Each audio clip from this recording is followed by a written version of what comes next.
Hey, what's up, y'all? This is Akio with Ground 3 Radio, and you're rocking with Mike on the mic, and we get into it. Yes, sir! Yo, what it do, family? It's your favorite host, Mike on the mic from the Vibe Perspective Podcast. Tapped in with my guys at Ground 3 Radio. DJ OK, man, we back at it again for another Vibe Style Wednesday and another series of interviews, man. Shout out to each and every one of my listeners, man. Make sure you take the time to like, comment, and subscribe. And share this video, man. We work hard. Obviously, we had some technical problems, so we working super hard today. I'm working a sweater here. It's like 90 degrees outside. It's crazy, man. Man, be here with us and go with us with this journey, man. We doing a lot of important things in the community, and we want to give you these stories from important voices in the community. And whole team are working super hard, and shout out to them. Be sure to call in at 443-377-1872. Again, that number is 443-377-1872. Call in and leave a message, man. We here. I'm here. You know what I'm saying? We got a super special guest in the building, man. I would be here for even longer than I think this interview is going to take for me to list out just his accolades, just the things that he's involved in, just his talents, just his skills, his mindset of all of these mediums is insane. I can't list them all, but some of them, man, you've seen them on ABC, you've seen them on Apple TV, Roku, HBO, Peacock. Man, you've seen all of the things he's been doing, all the things he got his hands into. He's a man of God, fraternal twin. You know what I'm saying? He's in fine art, filmmaking, documentarian. Like it's incredible. Storyteller. I can keep going, but it's here. He's the guy, the man, the myth, the legend. Akio Evans is in front of me. What up, bro? Man, what it is, man? How you feeling, man? Doing good, man. Good to see you, man. Always a pleasure. Yes, I'm indeed. so glad we made this happen. Oh man, 100%. 100%. I was gonna see if I was gonna be able to go first, and I won that battle, man. Yeah, you beat it. That's great. Yes, indeed. But thank you for having me here, man. I really appreciate that, man. You know what I mean? So yeah, absolutely. It's a pleasure to have you here, and I can't wait to get into this interview. Everybody who wants to tap in and learn more about his work, make sure you go to Akio Evans on IG. That is AKIOEVANS on IG as we go through the interview, so you can match the work to the man himself. And I can't wait to get into this. I just want to jump in early. You know what I'm saying? So I want to start like everybody else I sit in front of that I respect and that I love the work. I want to start from the beginning. You know what I mean? Lafayette Projects. You know what I'm saying? East Baltimore. Yeah. I want to, talk a little bit about that early life and, coming up, and how was that like being on that side of town, and I'm East Baltimore 2018. You know what I'm saying? So tell the world and our listeners how your upbringing was coming up. Man, my upbringing, man, it started in East Baltimore, right around, I want to say around the corner from the court on North Avenue. You know what I'm saying? District Court. But my surroundings were what they were as any typical story that you would hear from Baltimore in the 90s, right? But there's some good and some bad and mixed between. I grew up in a single parent home. My mother, my twin sister, my older sister. I've had brothers that we were living in separate homes. More so, some of my family members, a lot of my family members, they're from West Baltimore, and with East and West, as you know, with the city. Every friend, I got a lot of friends, man, that is just from over West, and I just kind of like be beefing with, playful beefing with them, of course, if you will. But yeah, man, grew up in a single parent home, man, and my mother, she always had instilled in me and my twin sister, my older sister, that we had to use what we had, and pretty much making nothing into something was always the thing that we have adopted. Being though that I didn't have my father in my life, I did have father figures that would be in and out of my life, but mainly my mother raised us on her own, and she would try to figure out what ways she can bond with a young man or a young boy. And some ways she would do that is with reading. She would have a lot of books. She had her own book, right? Comic books. Yes, she had books around the house. Every time we would say, "Mom, I'm bored," she would like read a book. Or if we say, "Mom, what this word mean?" She'd be like, "Look it up." You know what I mean? And we like, "I don't even know what it mean." And then we went to her and we were like, "Yeah." She's like, "Do you know the definition?" And she'll know the joint spot on. She was very book smart. She had got her GED a little later on in life. She had started a book club at Hopkins, and that actually had helped her finally land a job at Hopkins. And so yeah, man, just the underdog my mother was, but she always instilled these morals as what she could. But East Baltimore was tough, as you may know. Yeah. Going up around all the different other projects in East Baltimore, like I went to Dr. Bernard Harris Elementary, which is on Caroline Street. 250, right? Yeah, 250s. Yep, school 250. Then I went to, me and my twin sisters, we went to Lombard Middle, and at the time it was like this, thing that kids would wear cleats to school, but they didn't wear cleats to school to play sports. They were wearing cleats to stomp somebody out. Yeah. So you would hear. I remember just hearing the clanking in the hallways of the cleats, and you knew that when you heard these cleats, Nike cleats, that it was something that was about to happen. Yeah. So I mean, I got so many stories, man. But I didn't ever have it, like that. With me and my sisters, we never had it like that. So like I said, this saying of using what you had, but that made me into the creative that I am today with actually creating, wearable art pieces or art apparel and stuff of that nature. For sure. And I'm glad you mentioned all that because, like, I think you had mentioned somewhere before that your mom, like, wasn't a substitute teacher, but she would, like, take any opportunity to substitute at your elementary school. Indeed, she did, bro. And, move into, like, middle school, Lombard Middle, and, like, you talked about shoes and, like, wearable art in a way. And I just thought about Rydell's. But it's funny, man, because I had a pair. Oh, man, my twin, that's crazy you know about that, dog. But yeah, man, my twin, man, she was like my mother, she would like to bring us to the stores individually. When she brought me to the store, I was easily like, if I seen that they were fresh, I would wear them. I didn't care what brand they was. And I would come back home, my twin would be like, yo, why you get them? I said, what? They black shoes. Like, no. And I get cracked on and all that other stuff. And how you going to wear a pair of shoes that the people make out of helmets? You know what I'm saying? It's like, literally though. Oh man, so horrible, bro. So you know what I mean. But it made us, man. It's like it's funny because now, with all these things as that happened into my life, when I'm invited to speak to these schools, I'm actually able to talk to the kids and tell them how to have it. And the funny thing is with Rydell, I just did hopefully by this time this comes out, I'm already be in the process of doing it. But CFG Arena, they had contacted me to create a concept for Usher when he comes to Baltimore in August. And I did a deck and I showed them an idea, and you hear right here first, I'm going to be doing some commission art for Usher is on Rydell skates, because he has a collaboration with. So it's even with the Timberland was a full circle moment because doing the workshop with Timberland, because me and my sister, my twin sister, my older sister, we moved a lot. We got evicted a lot. So we grew up in East Baltimore, Middle East, but then we had to flee and leave everything behind. My mother said you can only carry everything that you have with you. We had to leave Bond Street. We moved not that far from where Tupac lived at, on Old York Road, and then we moved from Old York Road to Biddison Lane and hit Bel Air Road, and from Bel Air Road we moved in Northern Parkway, and then from Northern Parkway we moved to Lanville and Barkley, Lafayette and Greenmount. We just kept moving, but in that process I always didn't have a lot of clothes. I had hand-me-downs. So what Timberland came full circle as well is that, with just getting my man Fuquan, shout out to Bold Culture. Him and his pops, we were neighbors, so they was like, Keo, you need some shoes, when we done with them you can have them. But I would walk to school with the ran down Timbs, you know what I'm saying, joint leaning.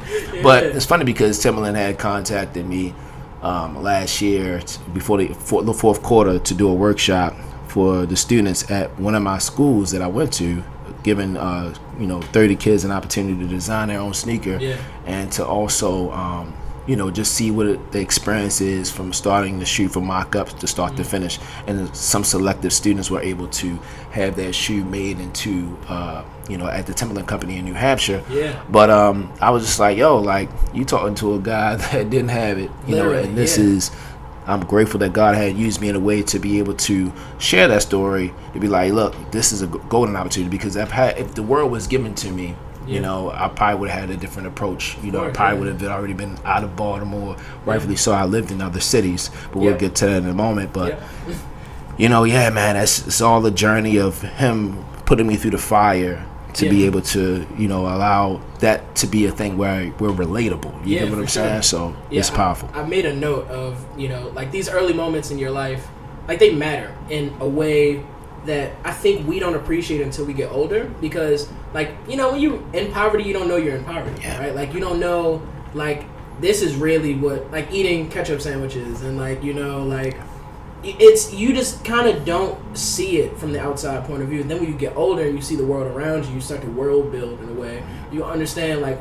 where your position was when you were a kid. But it's not so much that I think a lot of people miss the fact that like it's not just about reflecting. It's also about like having a background of understanding to now affect other people's lives when you're older. Because like you can see kids now that are in poverty, Yeah. and if you didn't have those experiences as your childhood, you wouldn't be able to really relate to them in a way that like can get deep, like that can really affect them moving forward.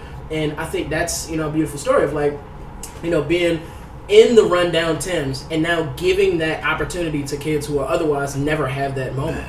Like they're never going to forget that, right? Indeed. And I think it matters that you came from that as well. Yeah. So we'll get to more of these things because I think that's a thing that I just a note that I put down because every one of these moments I was like, it's this full circle of like you being in these sort of positions that were less than ideal as a kid, but now like full circle they come back to like bless you as an adult, and I think it's just it just blew my mind a bunch of times. So mind blown. Shout out to you. I appreciate you. And we move on a little bit to Northern High School. Yeah. You know what I'm saying? Shout out to Lost Tapes. Man, shout out to Wayne and Shank because. Man, those old school videos are like, man, like the wrestling. Yes.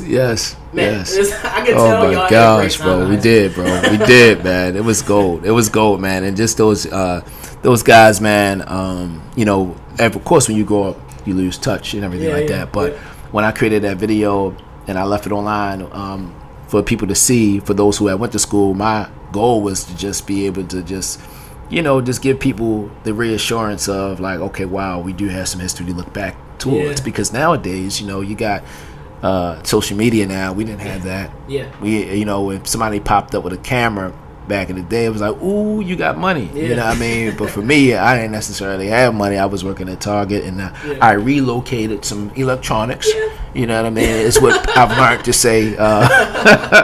In other words, I took things that wasn't, but I bought. That written down too. You know what I'm saying? But it was gold, bro. Like the Northern High School Lost Tapes, I just really enjoyed being able to be the vessel to be able to capture those moments of who we were in our prime, because something that we didn't ever thought that YouTube would be out for me to be able to share it up with the world. So 100%. That's shout out to you for having that foresight. I think Indeed. You began editing film around the same time you were in high school. Around I think you graduated like 2002. Yep. So like around that same time, you were getting into this like I gave you a bunch of accolades in the beginning of like how many things you're in. Yes. But like this is important for me because this was like sort of the beginning moments of you really getting into film and capturing things like time capsules. Right? Yes. Really. Yes. Like capturing moments as a moment in time, a history like piece. Yes. And I thought that was dope because that sort of sets the tone for a lot of things you get into like filmmaking and documentary stuff. And I do got to bring this up because this is a little bit later down the timeline, around 2006. You met DMX. Yes. And I think he was 22. It was. He asked for the shirt off your back. Yes, he did. Man. Yo, like, oh man, and it's funny because I have on the Belly Dickie shirt. Yeah. That it wasn't like this though. The Belly Dickie shirt that I made, the scenes that I have on the back of the shirt was actually on the front. And the LED lights. LED light. Yes, I broke down. It was a belt that Dipset had wore back in the day, and they would wear it as a belt and the LED lights. But I broke that belt apart, and I deassembled it, and I assembled it, and I kind of like had these Velcro pieces where I was strapping onto the joint, and it read like 410 Hypnotic Belly and all these other words. So the T-shirt was very captivating. Every time I wore something back in the day, people would be like, yo, let me buy that off your back. And then when it got time when I met DMX in 2006, I was still on a run here in Baltimore. I had multiple warrants and caught a Greyhound, and never would do that. Never done that again after that. 5 days, right? 5 or 6 days, bro. And I seen everything you can imagine on that journey, bro. I'm talking about everything. And I'm talking about like, yo. So the day that I got off the bus or whatever, I was just trying to go home and just enjoy a meal and this, that, and the third. So a friend of mine's, his name was Tony, he was like, yo, you back? I was like, yeah, I'm back. He said, yo, wherever you are, please, I'm about to pick you up. Wear that Belly Dickie shirt that you made, because I'm about to beat DMX. And he hung up on me. I was like, what? And I ain't registered, but I was just like, you know what? Let me wear this blue Dickie joint. Met him, and then DMX was sitting in the restaurant by himself in the dark. The only thing you could see was his bald head shining and the chain. And I was just like, hey, yo, this really is DMX. And then Tony, he was a white guy, young white guy. He was like, whatever, right? He was like in Baltimore, he was like an Essex version of. So anyway, he was about to whip out on DMX, you know what I'm saying, the green that he wanted. And he was like, yo, let's go to the back, dog. So we went to the back, and I said, yo, you don't really talk like this, man. We go to the back. Literally him. Yo, pull up the green. Yo, smelled it. You know what I mean? He took a deep inhale. He's like, good shit. And then he put it in his dip, shook Tony's hand. Tony was like, yeah, well, he had his hand. And he was like, y'all want to introduce you to Akio. Akio made this belly dicky shirt that he had on, man. Yeah. And and then he ain't had nothing he said. Because DMX was like, hey, yo, dog, where you get that shirt from? I said, yo, I made it, man. You know, he said, yo, dog, like, that shit is hard, yo. Like, let me get that off your back, dog. And I was like, I mean, at the time, right, I got a tank top on. At the time, I had, like, Michael Jordan had, like, these commercials where he would talk about the bacon neck t-shirts. Bacon neck, yeah. So, Hanes, that was a Hanes bro. And I had a shirt underneath. Like I told you, I just got off the... Yep. So, I had a shirt that wasn't, like... You wasn't gonna crack on me, dog, for me giving you that shirt off my back. And I look like this. That's number one. Right. Number two, at the time, my designs, even some of my designs still to this day, they haven't even been like on the mainstream. And I know that yo was from New York, so I didn't want some of my designs because I have a past where back in I want to say when I was in high school, I had made like these NBA patch jeans and skirts. My sister, she played for AAU, so she would travel, be at Hawaii. She had pictures with Lil Jon. She was Gatorade Maryland Player of the Year. She played for Wake Forest. And moments after that, I seen, but my mother, she always just say, yo, don't go to the mall with any of the designs because somebody can take it. I ain't think nothing of it. Social media wasn't even out at that time. I was like, man, whatever. And sure enough, the NBA patches that I made, I seen it in a Cameron video, oh boy, and it was the Jeff Hamilton jackets. And I'm not, back in the day, I used to be like, yo, somebody took my idea, but now I've grown enough to know that, and well, social media is different, right? You have your digital footprint, but in that time frame, I didn't have any digital footprint. Only people would see what you had on is if they seen you in person. Yeah. But it is a big chance that idea could have existed in someone else's mind. It just wasn't rendered the same way, but the idea it just doesn't live in you. The idea is a thing that it goes and it becomes, it's birthed, and it's either going to exist in you or how you operate it, or it's going to do something else in some cases. And then some other cases that some people just still, you know what I mean? But throughout those years, I made peace with saying, okay, you know, mere coincidence, but I had it on my conscience. That's why I didn't give DMX the belly dicky shirt off my back, because I was like, yo, I don't want you to wear my joint, and then, you know, my idea gets and I'm glad I didn't give it to him, because I don't know, it's because he didn't have a good shirt on that he liked, because when after that, you know, the story is online, so if anybody want to tap in, take a look at the story. I shared about it online, but in that moment, he was talking about Baltimore, and I was excited. I was like, yo, you really is from Baltimore. And I was like, hey, yo, you mind if I capture you real fast? He was like, nah, dog, wait till the after party. He's like, yo, how you just going, you don't want a shirt off me, but you, so I'm like, all right, bet, man. So then, you know, he went on stage that same night, and I was filming, and then Thug Line, Bone Thug's manager, told me to stop filming. But then these people, DMX people, was like, nah, you just come on stage. So I came on stage, and I was filming. You know, I had a night vision at that time. You know what I mean, on the camera. And DMX took off his shirt and threw it in the audience. So I was just thinking like, that would have been my shirt. And on top of that, if he kept it, because his manager was like, yo, how soon can you make it then, Doug? And I was like, yo, well, I said I can exchange my number. That's what I wanted. That was my elevated pitch. If you want it, then we had to have connection after this. And 100%. that was 20 something years later. Supreme finally released their first initial collection with Hype Williams. That was the belly shirts, and the Keisha, and shout out to Joe Fresh, because they did an amazing job with developing it on the New Balances. And that's why, but you know what I mean? But I was doing that in high school, and that's an idea, again, that's not taken away. It's just ideas that exist because that is a part of our culture. And I had to grow, and I had to been healing pains for that. But you know, shout out to DMX, because it was some synchronicities that's happened when I create these pieces. A lot of synchronicities, bro. It's wild. Like a lot. It is. It's too many, bro. It's I think that we'll probably touch on that a little bit in the interview, but. Like, it's also funny, you got into a play fight with Lazy Bone that same. I did, bro. I did. Yeah, Lazy Bone, man. He was so cool, bro. Because it was like he was this guy. He wanted to get an autograph. You know what I mean? And at the time, people was having CD covers, so you can't really have your signature. You can't use a pen when you draw like on a glossy paper. So I had said, I was young, I was like, yeah, he probably drunk. And it did.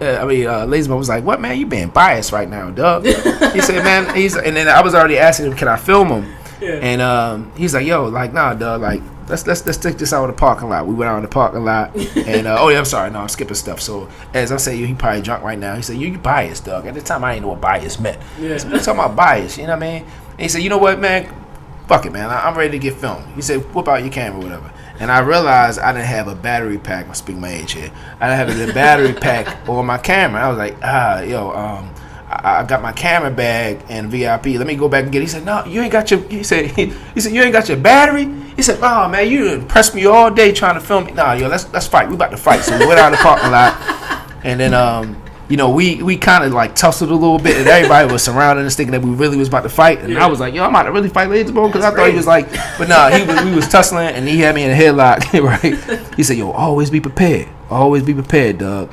And then we hearing DMX, we gonna get it popping again. He said, yo, I'm supposed to be on stage. So yo ran out there, you know what I mean, ran to the stage, and I immediately went to the VIP where my bag was, and Wishbone his feet was right next to my bag.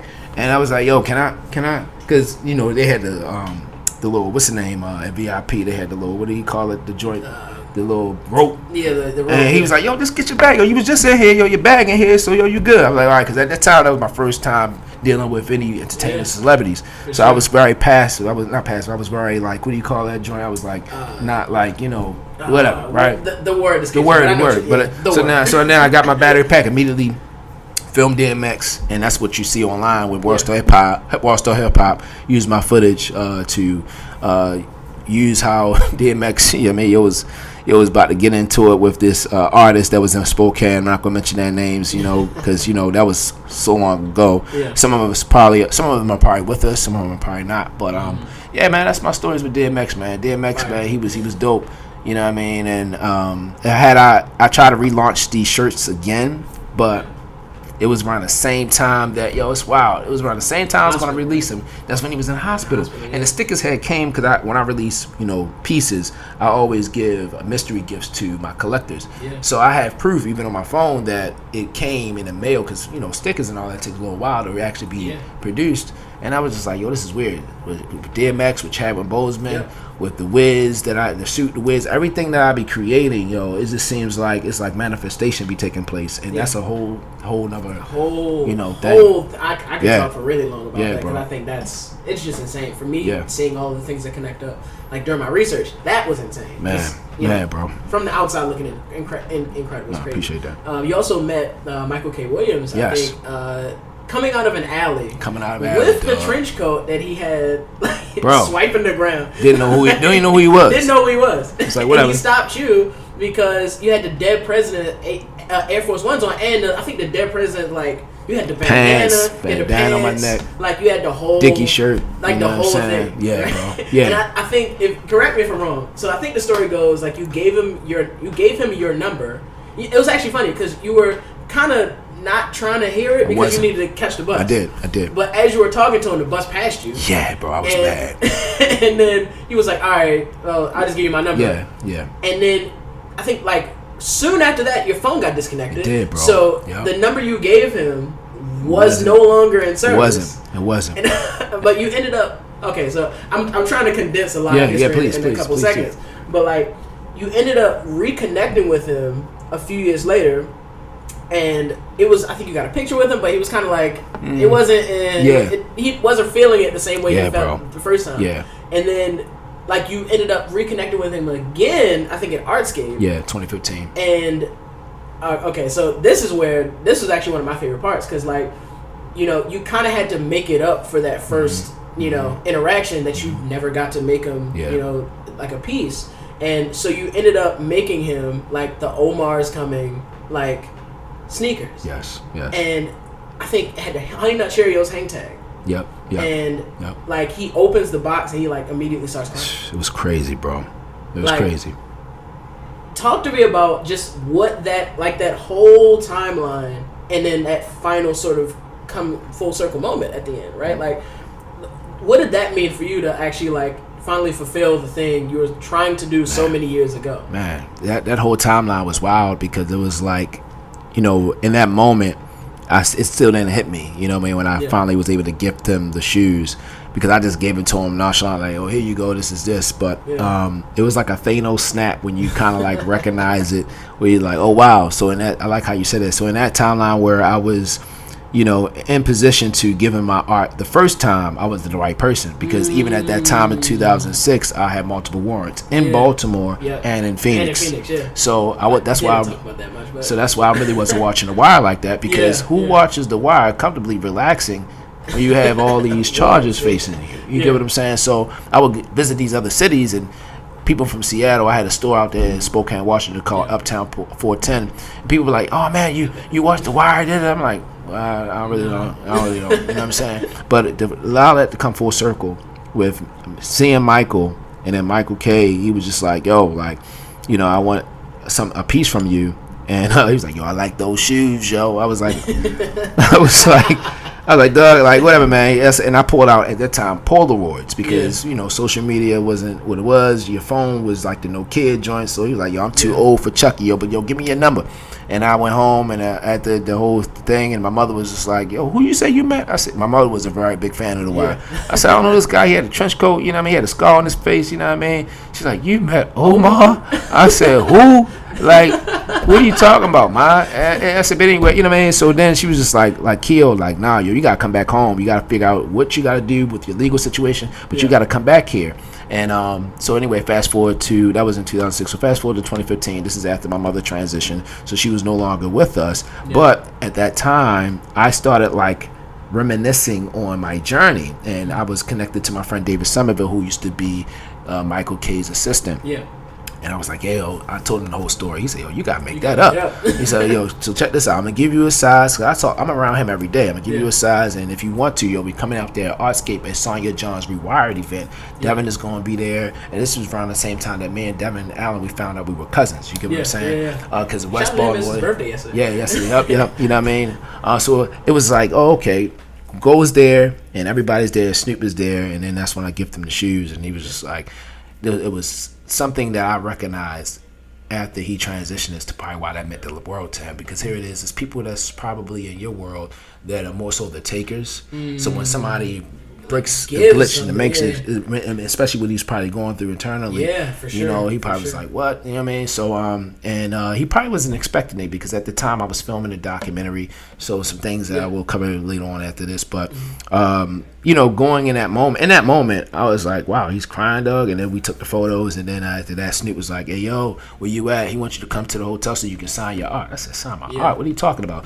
Michael was the one who started telling me that everything that you do is art. He said, "This is not customs." He said, "You can't." And then he told David to take the photo of me, and he said, "Let's put that Barney's bag right there." He said, "Because your work is going to put you in different places." And he said, "I see your work just as valuable as the things that people get at Barney's. You know why? Because this is not a custom. This is like art." And that's why when I changed the wording of not customs but shoe mural art, that's exactly what it is. This is a mural right here. So when people actually utilize my artwork and they put it in their businesses, they're putting my artwork as it's being hung on the wall. So that this tells a story. You get what I'm saying? We're looking at it. So I'm grateful to meeting him, like people like him, people like Snoop, because the timeline with that is Snoop told me to start recreating artwork in November 2014. And then after November 2014, that's when I had created the Akios, like in the spring of 2015. And then that's when I met up with Michael. So with her telling me to start making clothes again, and then Michael telling me like, "Yo, like this is artwork, like you need to start signing your art pieces," you know. And then from that point on, I started like really, still not getting it though, because I was still looking at what the world was saying, what it was, as it being customs. I didn't really get what I do is to stand out, to stand up and say, "Yo, this is not that, this is something different." Until I want to say probably after the Kevin Harts and the Nick Cannons and all those things. I want to say probably like in 2020 when I had to be still. In 2020 was when I was still, and I had to really look at it, because in 2019 I still didn't get it. Because 2019 I still was doing what I was doing. But in 2020, I had to say, "Oh wow, HBO contacted me. These companies are contacting me. People putting my stuff up." Flavor Flav in 2020 was like 2021. He was like, "Nah, yo, this is a collector's item." But David Simon told me that in 2000, I want to say 6. So people was already telling me what it was. Even Kevin Hart was like, "Yo, now I'm putting this up. I'm not wearing this." Michael Hill was like, "Nah, I'm putting this as art." I'm like, "Oh, whatever, man." But that showed, okay, your story Yeah. And your signature is your most valuable asset. 100%. Because that's the mark that you leave behind.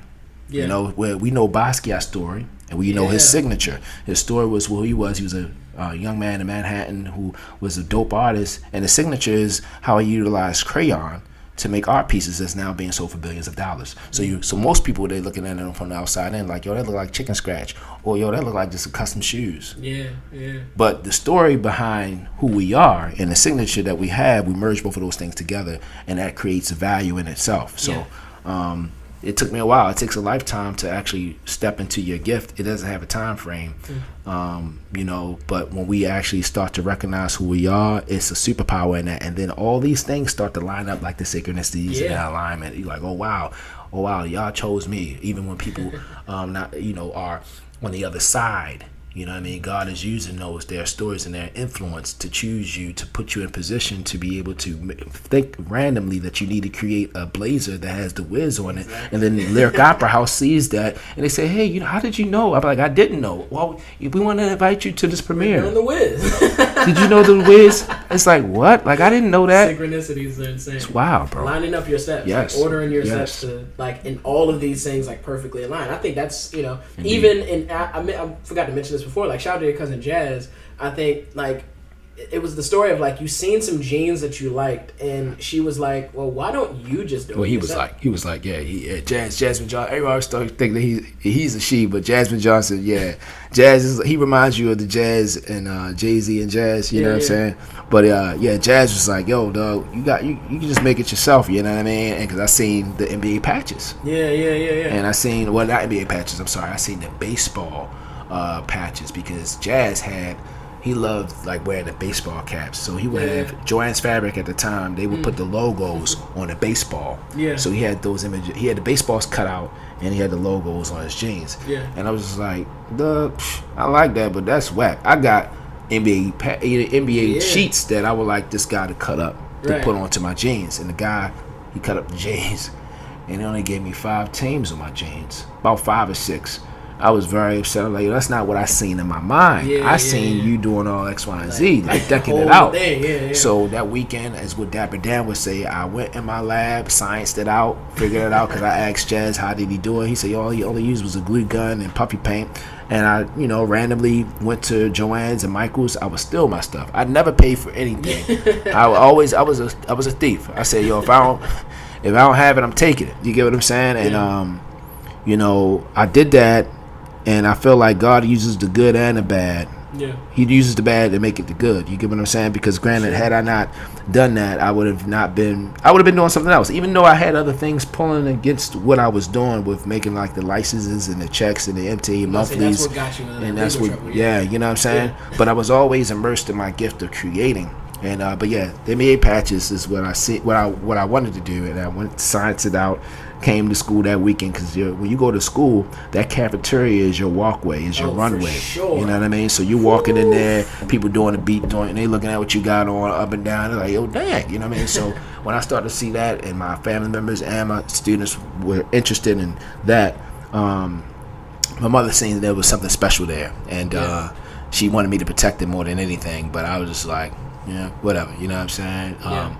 But I wish I would have been documenting. I wish I would have showed that. If I had any of those images documented that I had did it before, bro, it'd be gold. Because a lot of the things that I done in my time, like at the time when I was making, like, clothing, Mont only had an embroidery station. They didn't have, like, the rest in peace shirts. They didn't have any of the transfer stuff that I was doing at that time. Even when I traveled to Phoenix, Arizona, and Spokane, Washington, I was light years with what I knew out there. You know, so man, it's amazing, man. But I'm grateful. I'm grateful for the journey. I'm grateful for it all. Because granted, even if I did get the accolades, I wasn't mature in my gift. I wasn't mature in my approach to how I wanted to do things. My first clothing line before the refrigerator in my house was called Ages. I called it Ages because me and my friend Tavon, he had got killed. Rest in peace. And my other homie, he locked up right now. YBE, Brandon. We all collectively came together, and I had shared Brandon tips on how to make his clothing better. And he had saluted me, even still to this day. He's on media, but of course his freedom is he has. Sure. But anyway, a lot of my peers who have met me along my journey, they always be like, yo, thank you for inspiring me in what ways that I can be creative, But anyway, when the feds were in my house and they took my computer, it was my mother's computer actually. My mother didn't get mad because she was getting like the 04 and the 05 stickers on the back of our license plates as well. Yeah. I was using PowerPoint just before Photoshop to make these things and to alleviate the time that people did not have to go to the DMV. So I felt like I was Robin Hood. I felt like I was helping people. And I didn't see no wrong, but my older sister did. My older sister was like, Keo, I think you need to do it. And I had March 31st, which is April Fool's. That's when it happened. That's crazy. That's when it happened. That's when it happened, whereas I was, going through that legal troubles. Yeah. But again, all the things that I've done, versus to where I'm at right now, it's been a miracle in itself, because it's like, had that not happened, I would have not been able to pour into the individuals, pour into myself to actually analyze so much things that has happened, in my travels of who I am today. For sure. So there's always like in all of the stories that I research, it's like always this dichotomy of like past and the present. It's kind of like these connection points between like what you experienced in the past and then what it manifests into today. Like even like being on the bus, like showing people your artwork, and then a girl from high school called you a loser. Yeah, she called me a loser, bro. Like, and in the moment, that was sort of a seed that was planted. And then years later, when you're doing your thing, she buys like 5 pieces, like $100 a piece, I think. Yeah, and that was like the seed. It was like, maybe you needed to hear that at that moment. Yeah. Like maybe that, as hard as that was to hear at that moment, maybe that like was the small factor that added to your legacy in the future. Like, now I got to prove it wrong.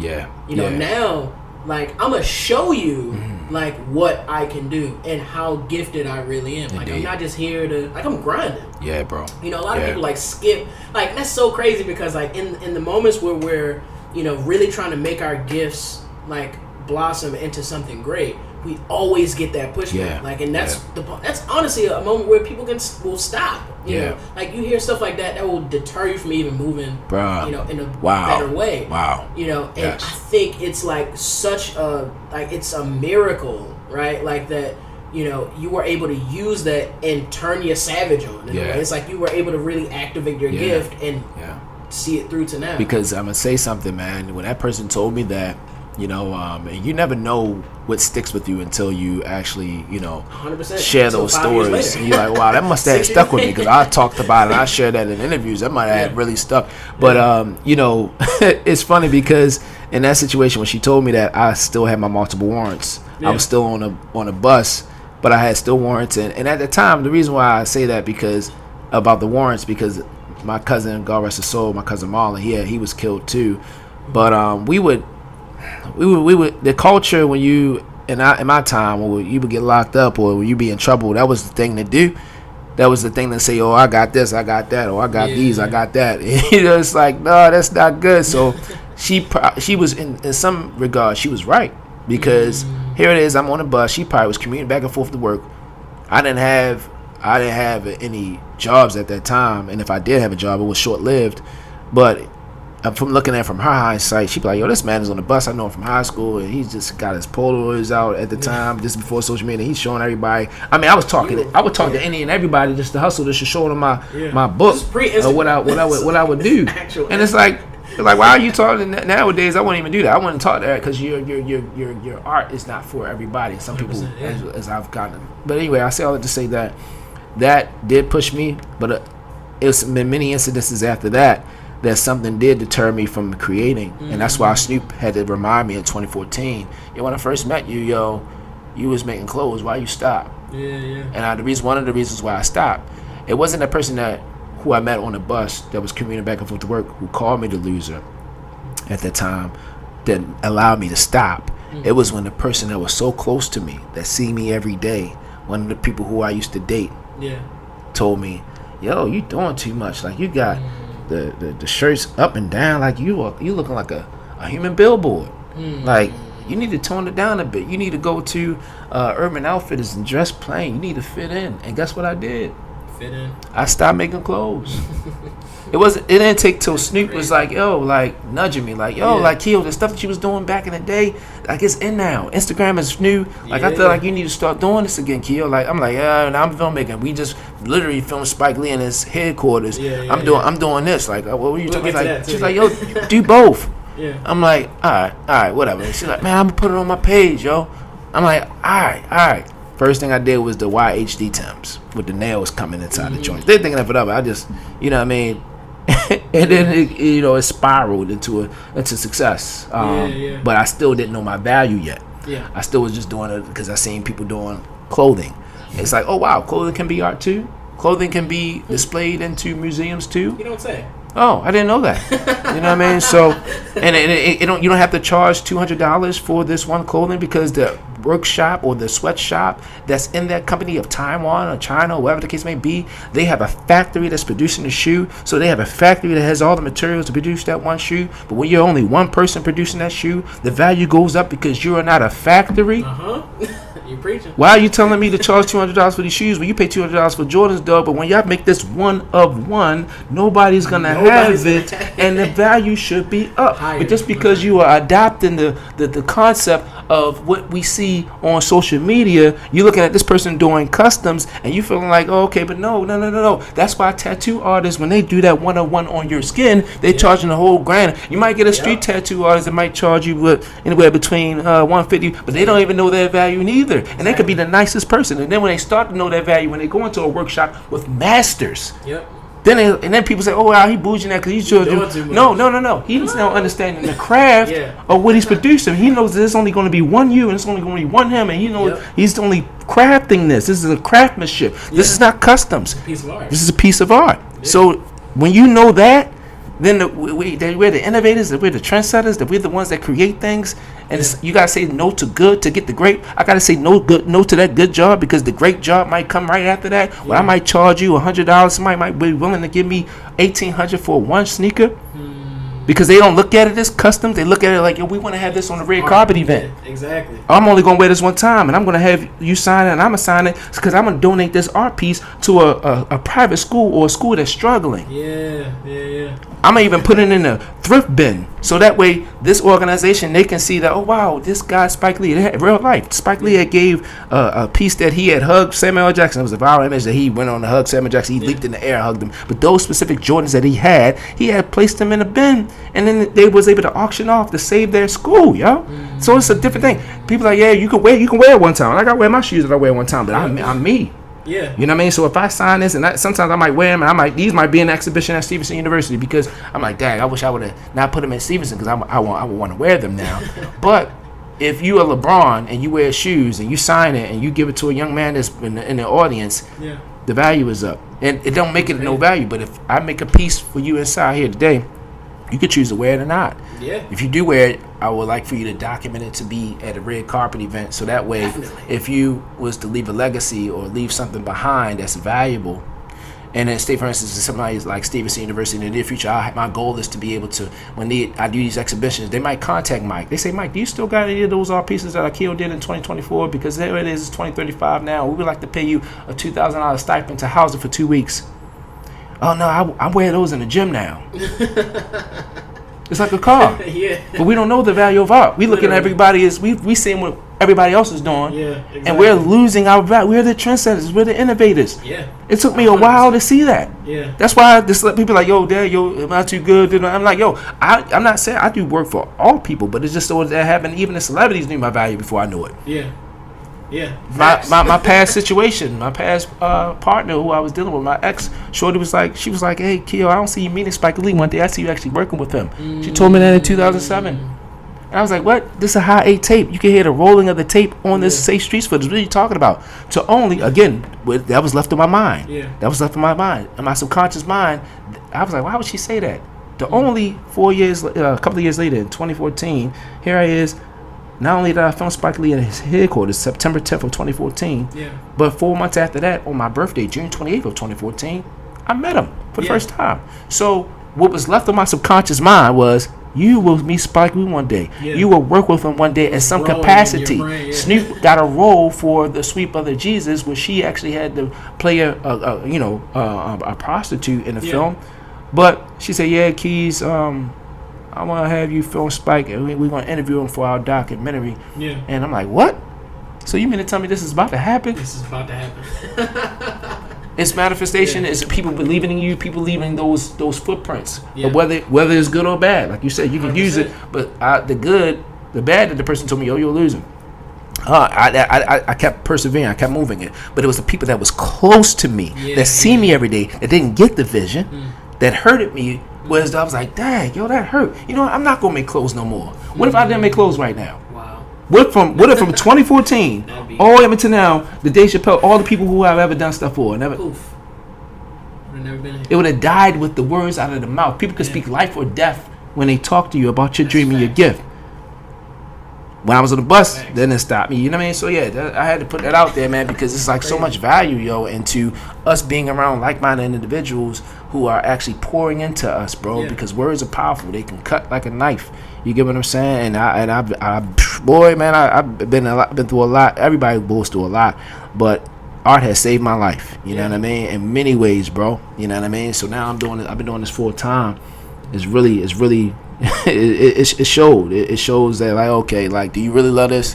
When you gonna do it? You gonna do it? You know what I mean? Planting those seeds, bro. Planting those seeds. You know what I mean? So yeah, man. Yeah, that makes me think about like the the thinsulates when you used to draw the Timberland. My gosh, bro. Moves forward to like you actually working with Timberland, like that's.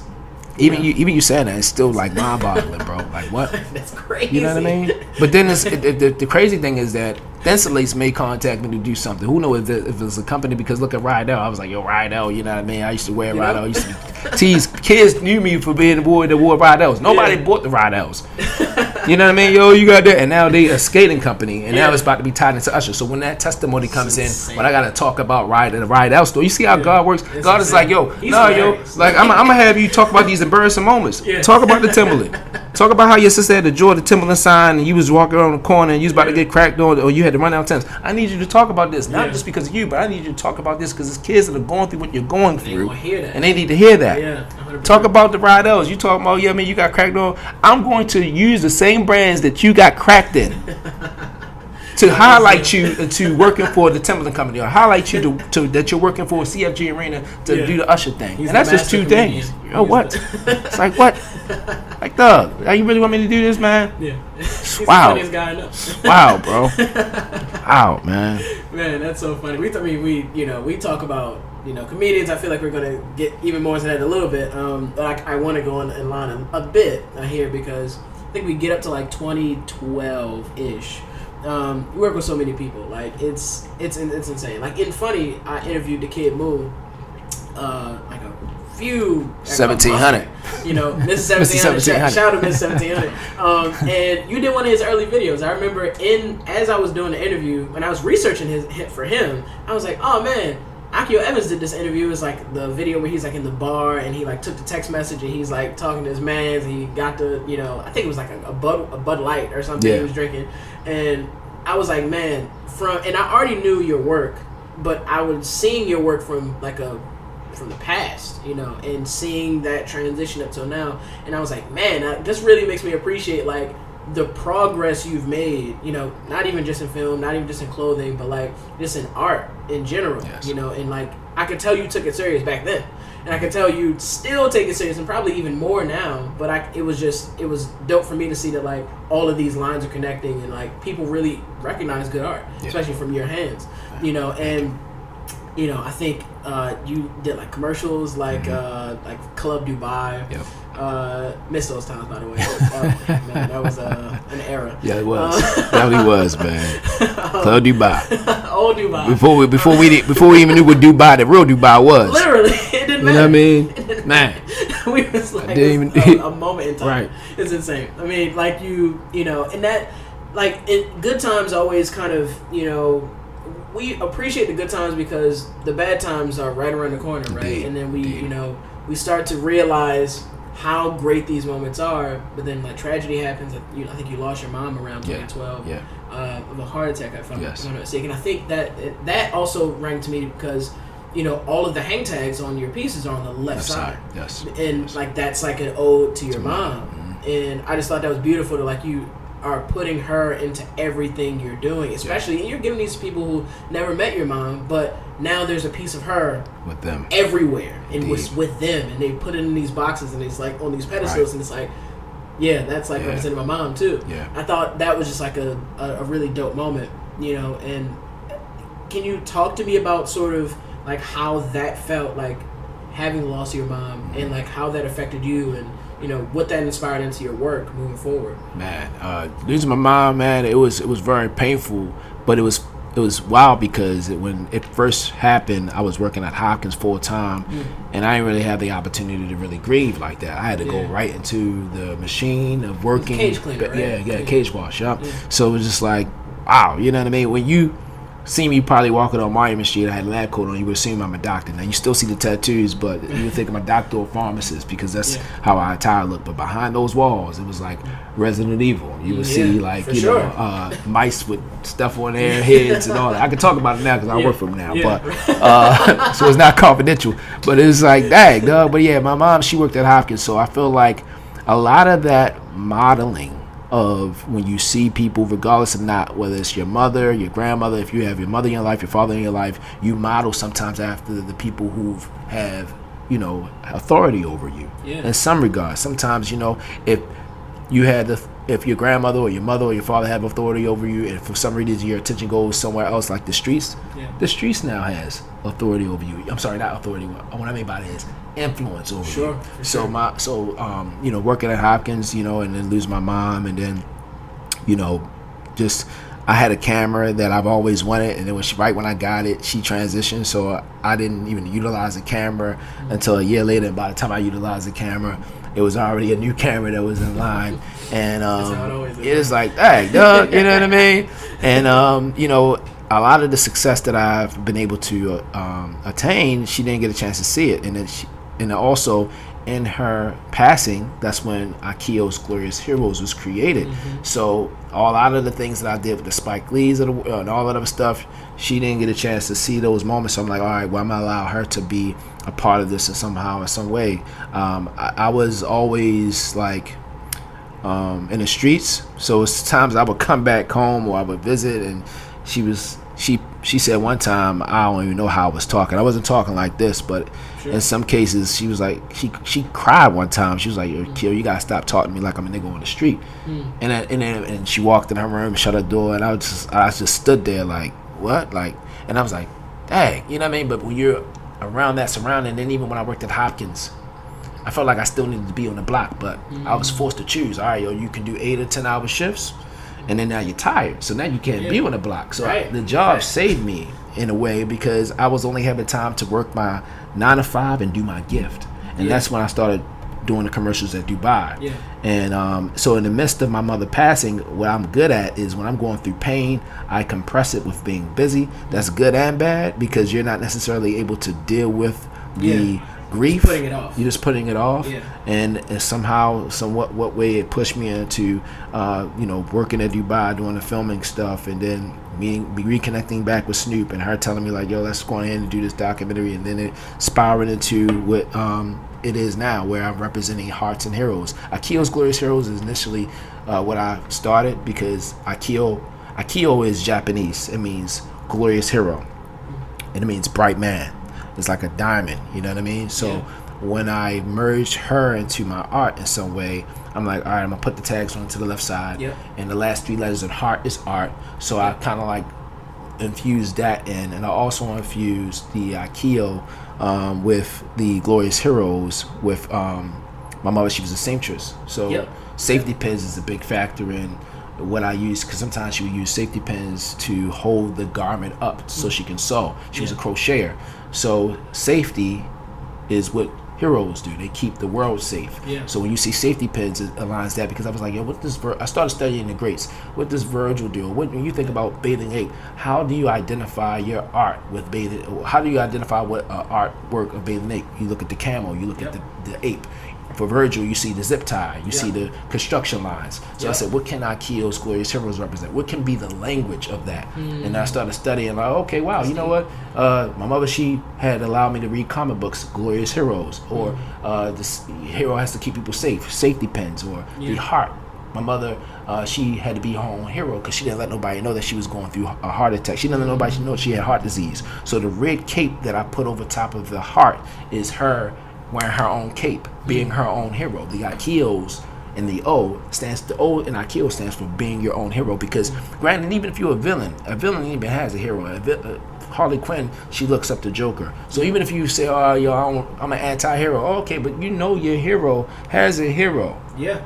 You know, he's not. And then you guess that's that quote that they say, you be a hero for so long, you eventually turn into the villain. You know what I mean? To see yourself become a villain. Yeah. But at some point, you're not the villain from head on. And then the villains have to be their own hero to get themselves out of that rough. But when I represent Glorious Heroes, it's not to represent the heroes that we know of, whether they be the superheroes or the heroes that they honor when you go into that fire and you get a kid that's or family. The heroes I'm talking about are the everyday heroes that we see every day.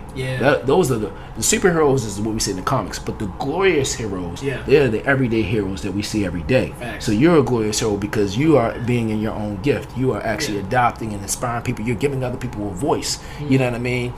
Whereas society kind of like beats you down, and you know you're a vessel because you are. It was what's similar to what I do when I create my art pieces. Like one side of the shoe might cover the beginning of the journey, and the left side of the sneaker covers the accolades and the accomplishments. So when I've given these pieces to people, I want them to be able to reflect, and that's when people sit down and they talk to you. That's what this is. This is you've came far. Like, let's talk about it. Let's understand where you are now and where you were then, so that way we can move forward, where you can walk into your purpose. Because you have to have that state of reflection. But yeah, that's where Mom Dukes come from, man. Like me just honoring her, and then honoring those who've had transition, and I try to like be their voice, you know what I'm saying, while they're gone. And then also the piece with the Air Force One is just to commemorate the city of Baltimore of how we saved the Air Force One in 1984. You know what I mean? Shout out to Cinderella Shoes, Paul Blanken, also Charlie Rudo, and DTLR. So I leave a note in there educating the collector that I'm not just using Air Force Ones because that's the hottest thing. I'm using Air Force Ones also as an ode. That this is a Baltimore piece. It's really a Baltimore piece. It's really a Baltimore piece. Man, that's 100%. I think you read my notes. No, I did. But no, that was that's exactly right. I think these are important things that I've picked up on in just watching your journey. I appreciate it.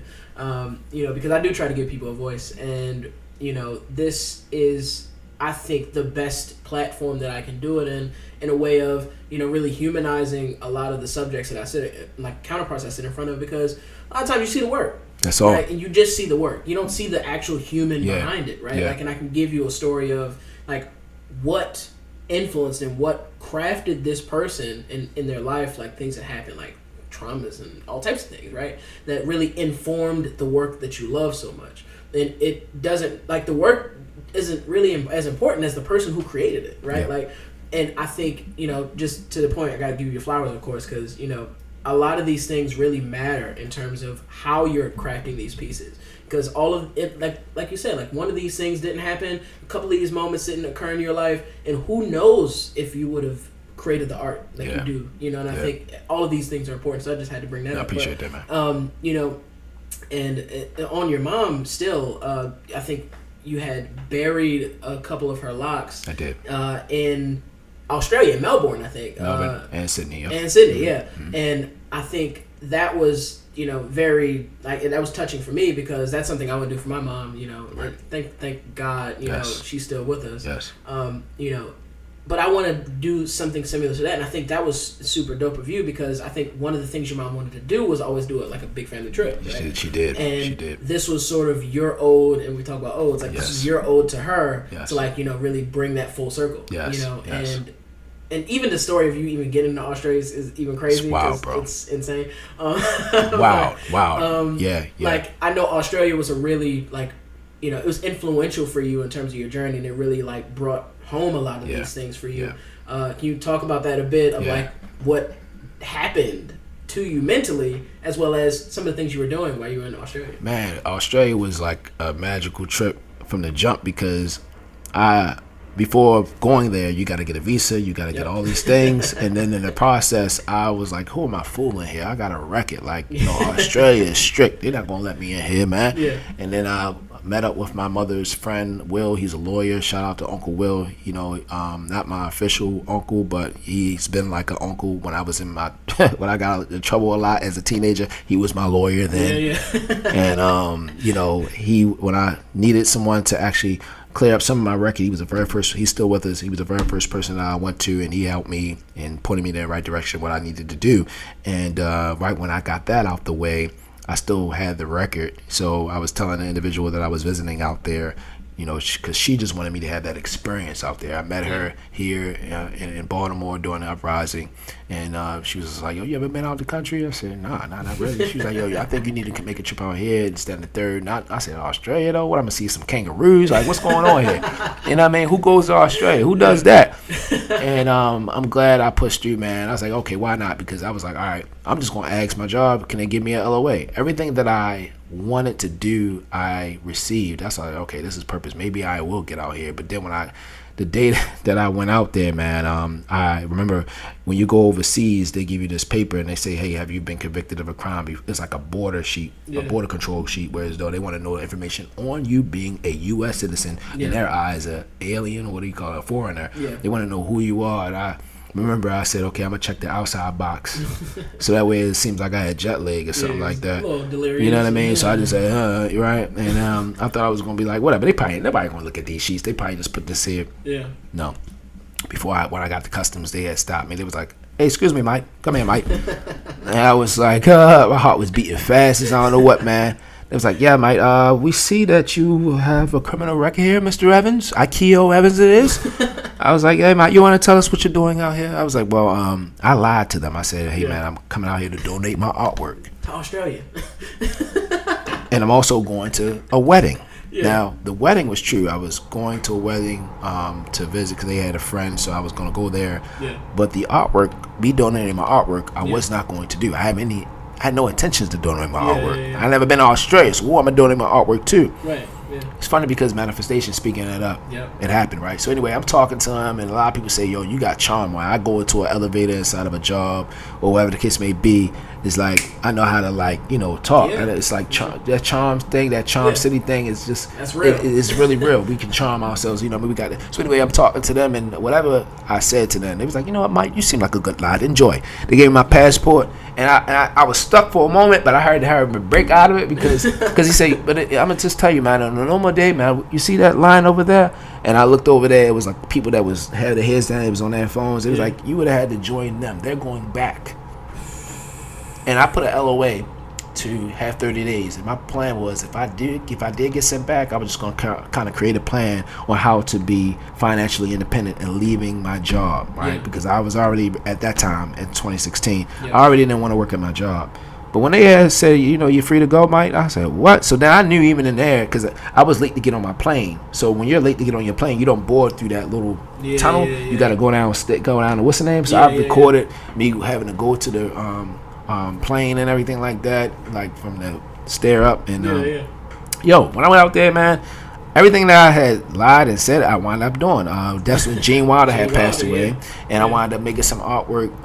You know, golden ticket hang tag. And I put that as a hang tag, and then you know, I seen somebody from there. It was Hosea Lane. They have a alley dedicated to the homeless. And the sign that says "Don't pass the homeless." And I was just looking around, say, "Yo, Dad, like, okay, I see what you're doing, God. You want me? You like, I bought you here, but look, check this out. You're gonna donate your artwork like you said you're gonna do, because the artwork that's actually made here, it goes to the homeless and the Aboriginal people of the land. Youth projects organization. Yep. So that's what I wound up doing, and then God, he said, now you're gonna double it. You're gonna go into this mall. You see this guy named Koki Sally, who and his beekeeper parade. His sister's deaf. Yeah. He makes an ode to her because he ain't know how to sew. He ain't know how to do all that. But she's like, please, push through the initiative that I wanted us to do before I leave this earth. So he made sure that he did what he needed to do to honor her and learning how to sew and all the proceeds. And then he seen what I did for the Gene Wilder thing. He said, hey, man, you want to collaborate?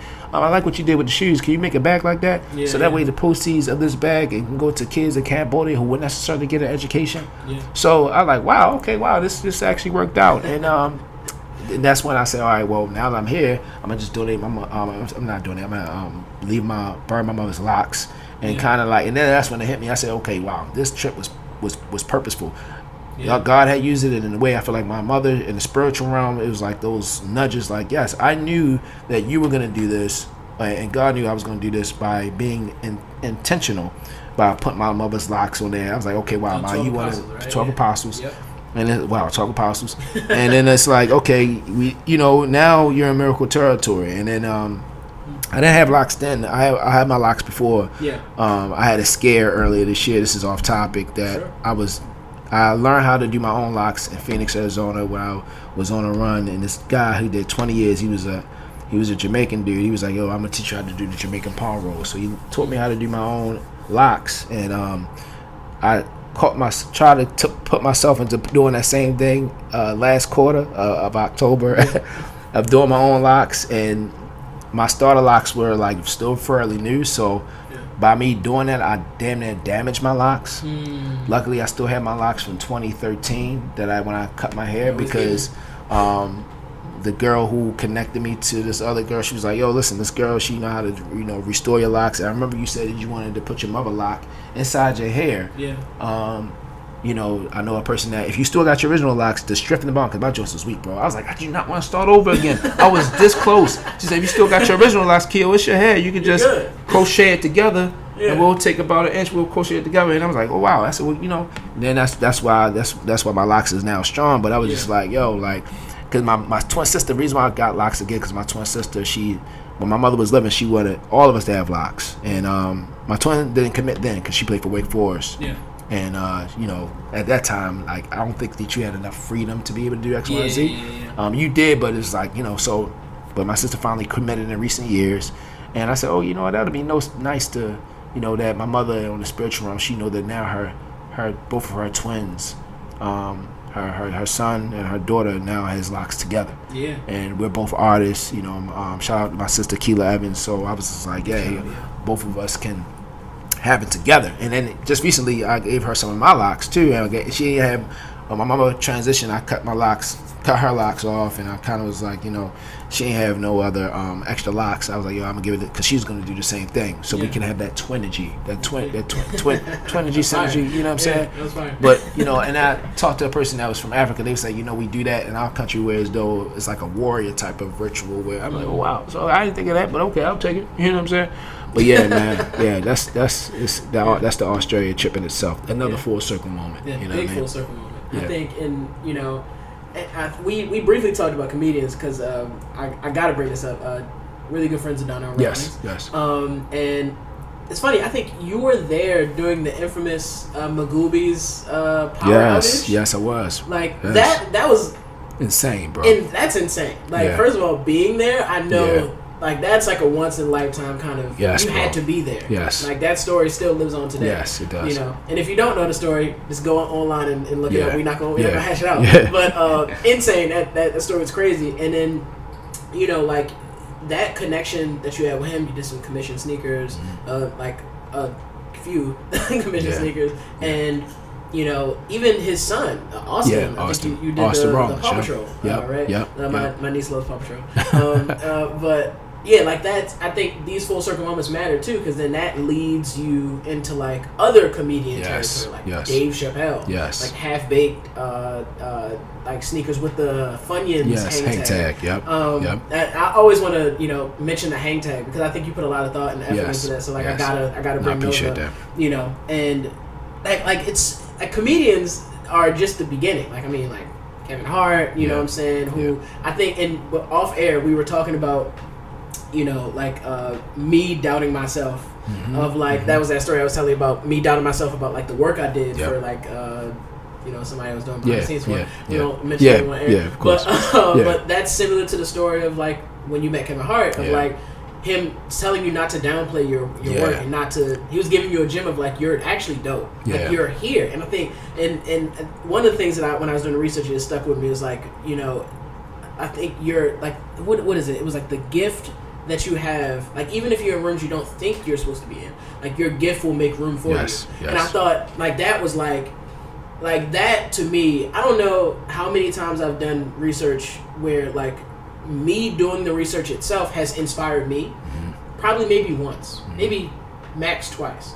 This was the third time. Wow. Because that moment was like, man, like, you know, me just looking back on the things that I've done and, you know, the rooms I've been in and the people I've met, and there's so many opportunities for me to doubt myself, and I've almost done it a couple times. But in that moment where I thought that I probably wasn't going to be prepared or wasn't going to be like, you know, able to rise to the occasion, I always like find a way to make it happen. And that wasn't me. That was like the gift God gave me. Like it was the gift making room for me. And I thought that was like that was full circle for me. I had a full circle moment, and just doing research about your story. That's how impactful I think your journey is, right? And you know, like there's so many things I can talk about. I mean, there's so many things you've done, and you know, man, it's just I want to save this for a different time we sit down. I mean, because it's so many other things. It's a lot, bro. It's a lot. But you've done so many customs. Like you've done like Walking Dead, you know, joints. I think the hang tag was like Daryl's crossbow. Yeah, it was. Like you, like I used to love Walking Dead. By the way, me too. I don't know what happened, but I don't know what happened. Yeah, I don't want to talk about Game of Thrones or Walking Dead.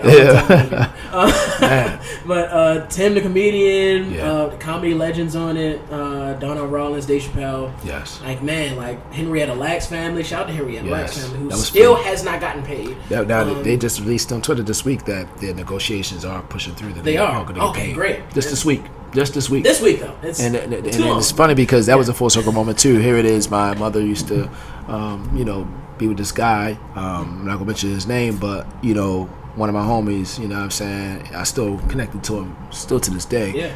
But you know, he was connected to the family because he is seeing someone in the family for many years now. Yeah. And he was like, "Yeah, I want you to do something special for the family." So Christmas Eve of 2018, I'm there, you know, presenting the Henrietta Lacks, Immortal Lacks Air Force Ones to the family, and in walks my cousin, Crystal Evans. You know what I'm saying? I was like, oh wow, you know what I mean? She's married to David. So then they just gave birth, and I'm holding the baby of, you know, who is now a Lax, but our name is tied into it. So it was like a full circle moment where it's okay, I was here to present some shoes to the Henrietta Lacks family, but then find out that I'm now connected to the family in a way where I'm holding my nephew. I mean, my cousin's son.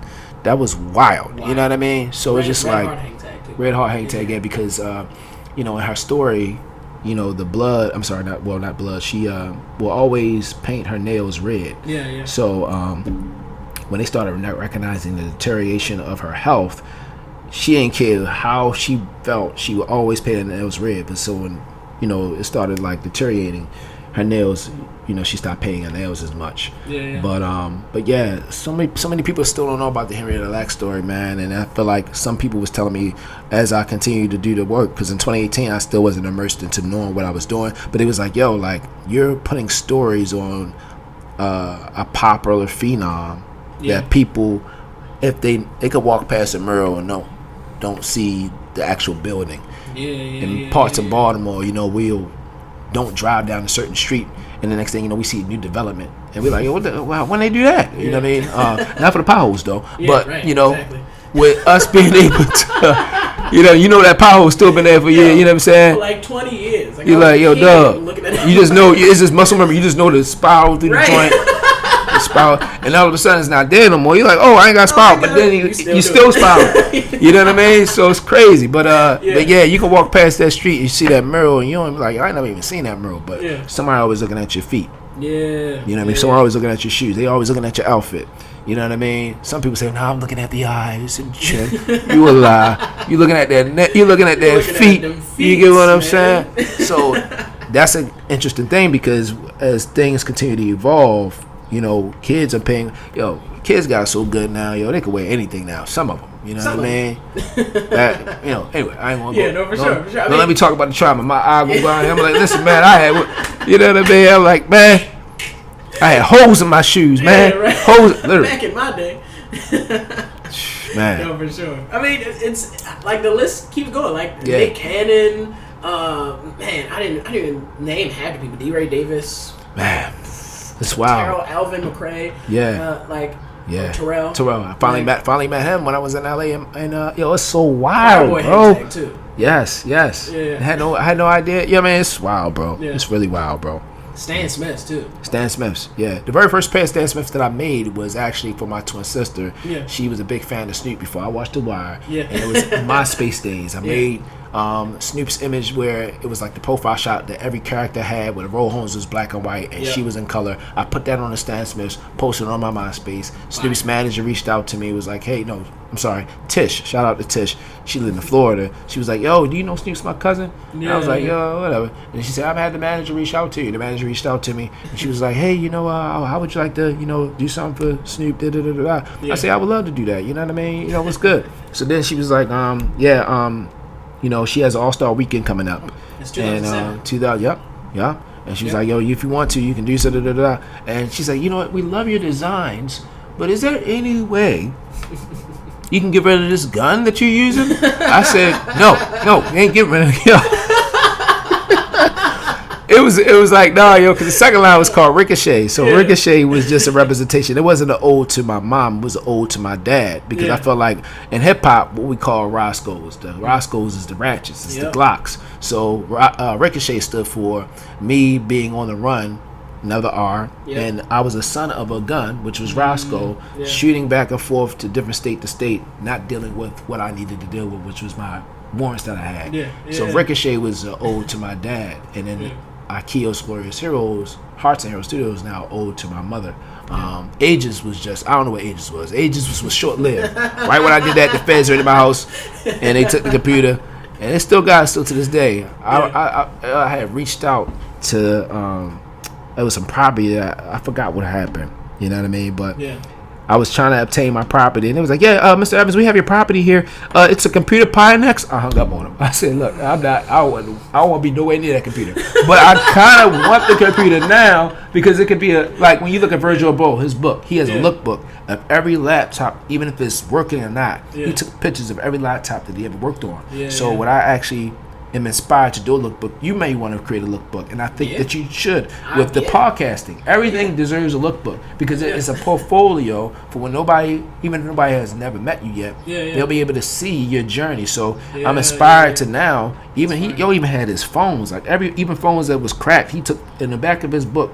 It's called Icons. He has every image of everything that he ever did any work on, and that inspired me because it's like, okay, now that he has documentation of these things that he worked on. When you have a museum, you have an exhibition of this day and age. This day and age is a special age because, like we talked offline about podcasting, parting.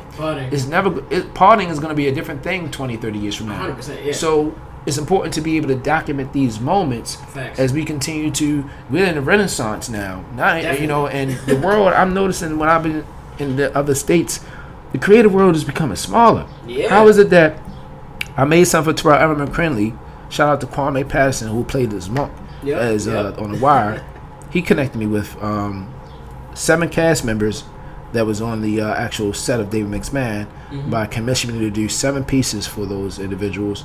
And then one of the pieces was the Stan Smiths, as you mentioned, Terrell Everett McCrinley. And your gift make room for you, right? So I finally get to LA this past March, and I'm at the Geffen. And, I'm there, and I'm looking at the play. It was called Cypress Bayou, and in walks Terrell Everett McCrinley. Never met him before, but my work always gets on set, or my work always gets to these places before I meet these people.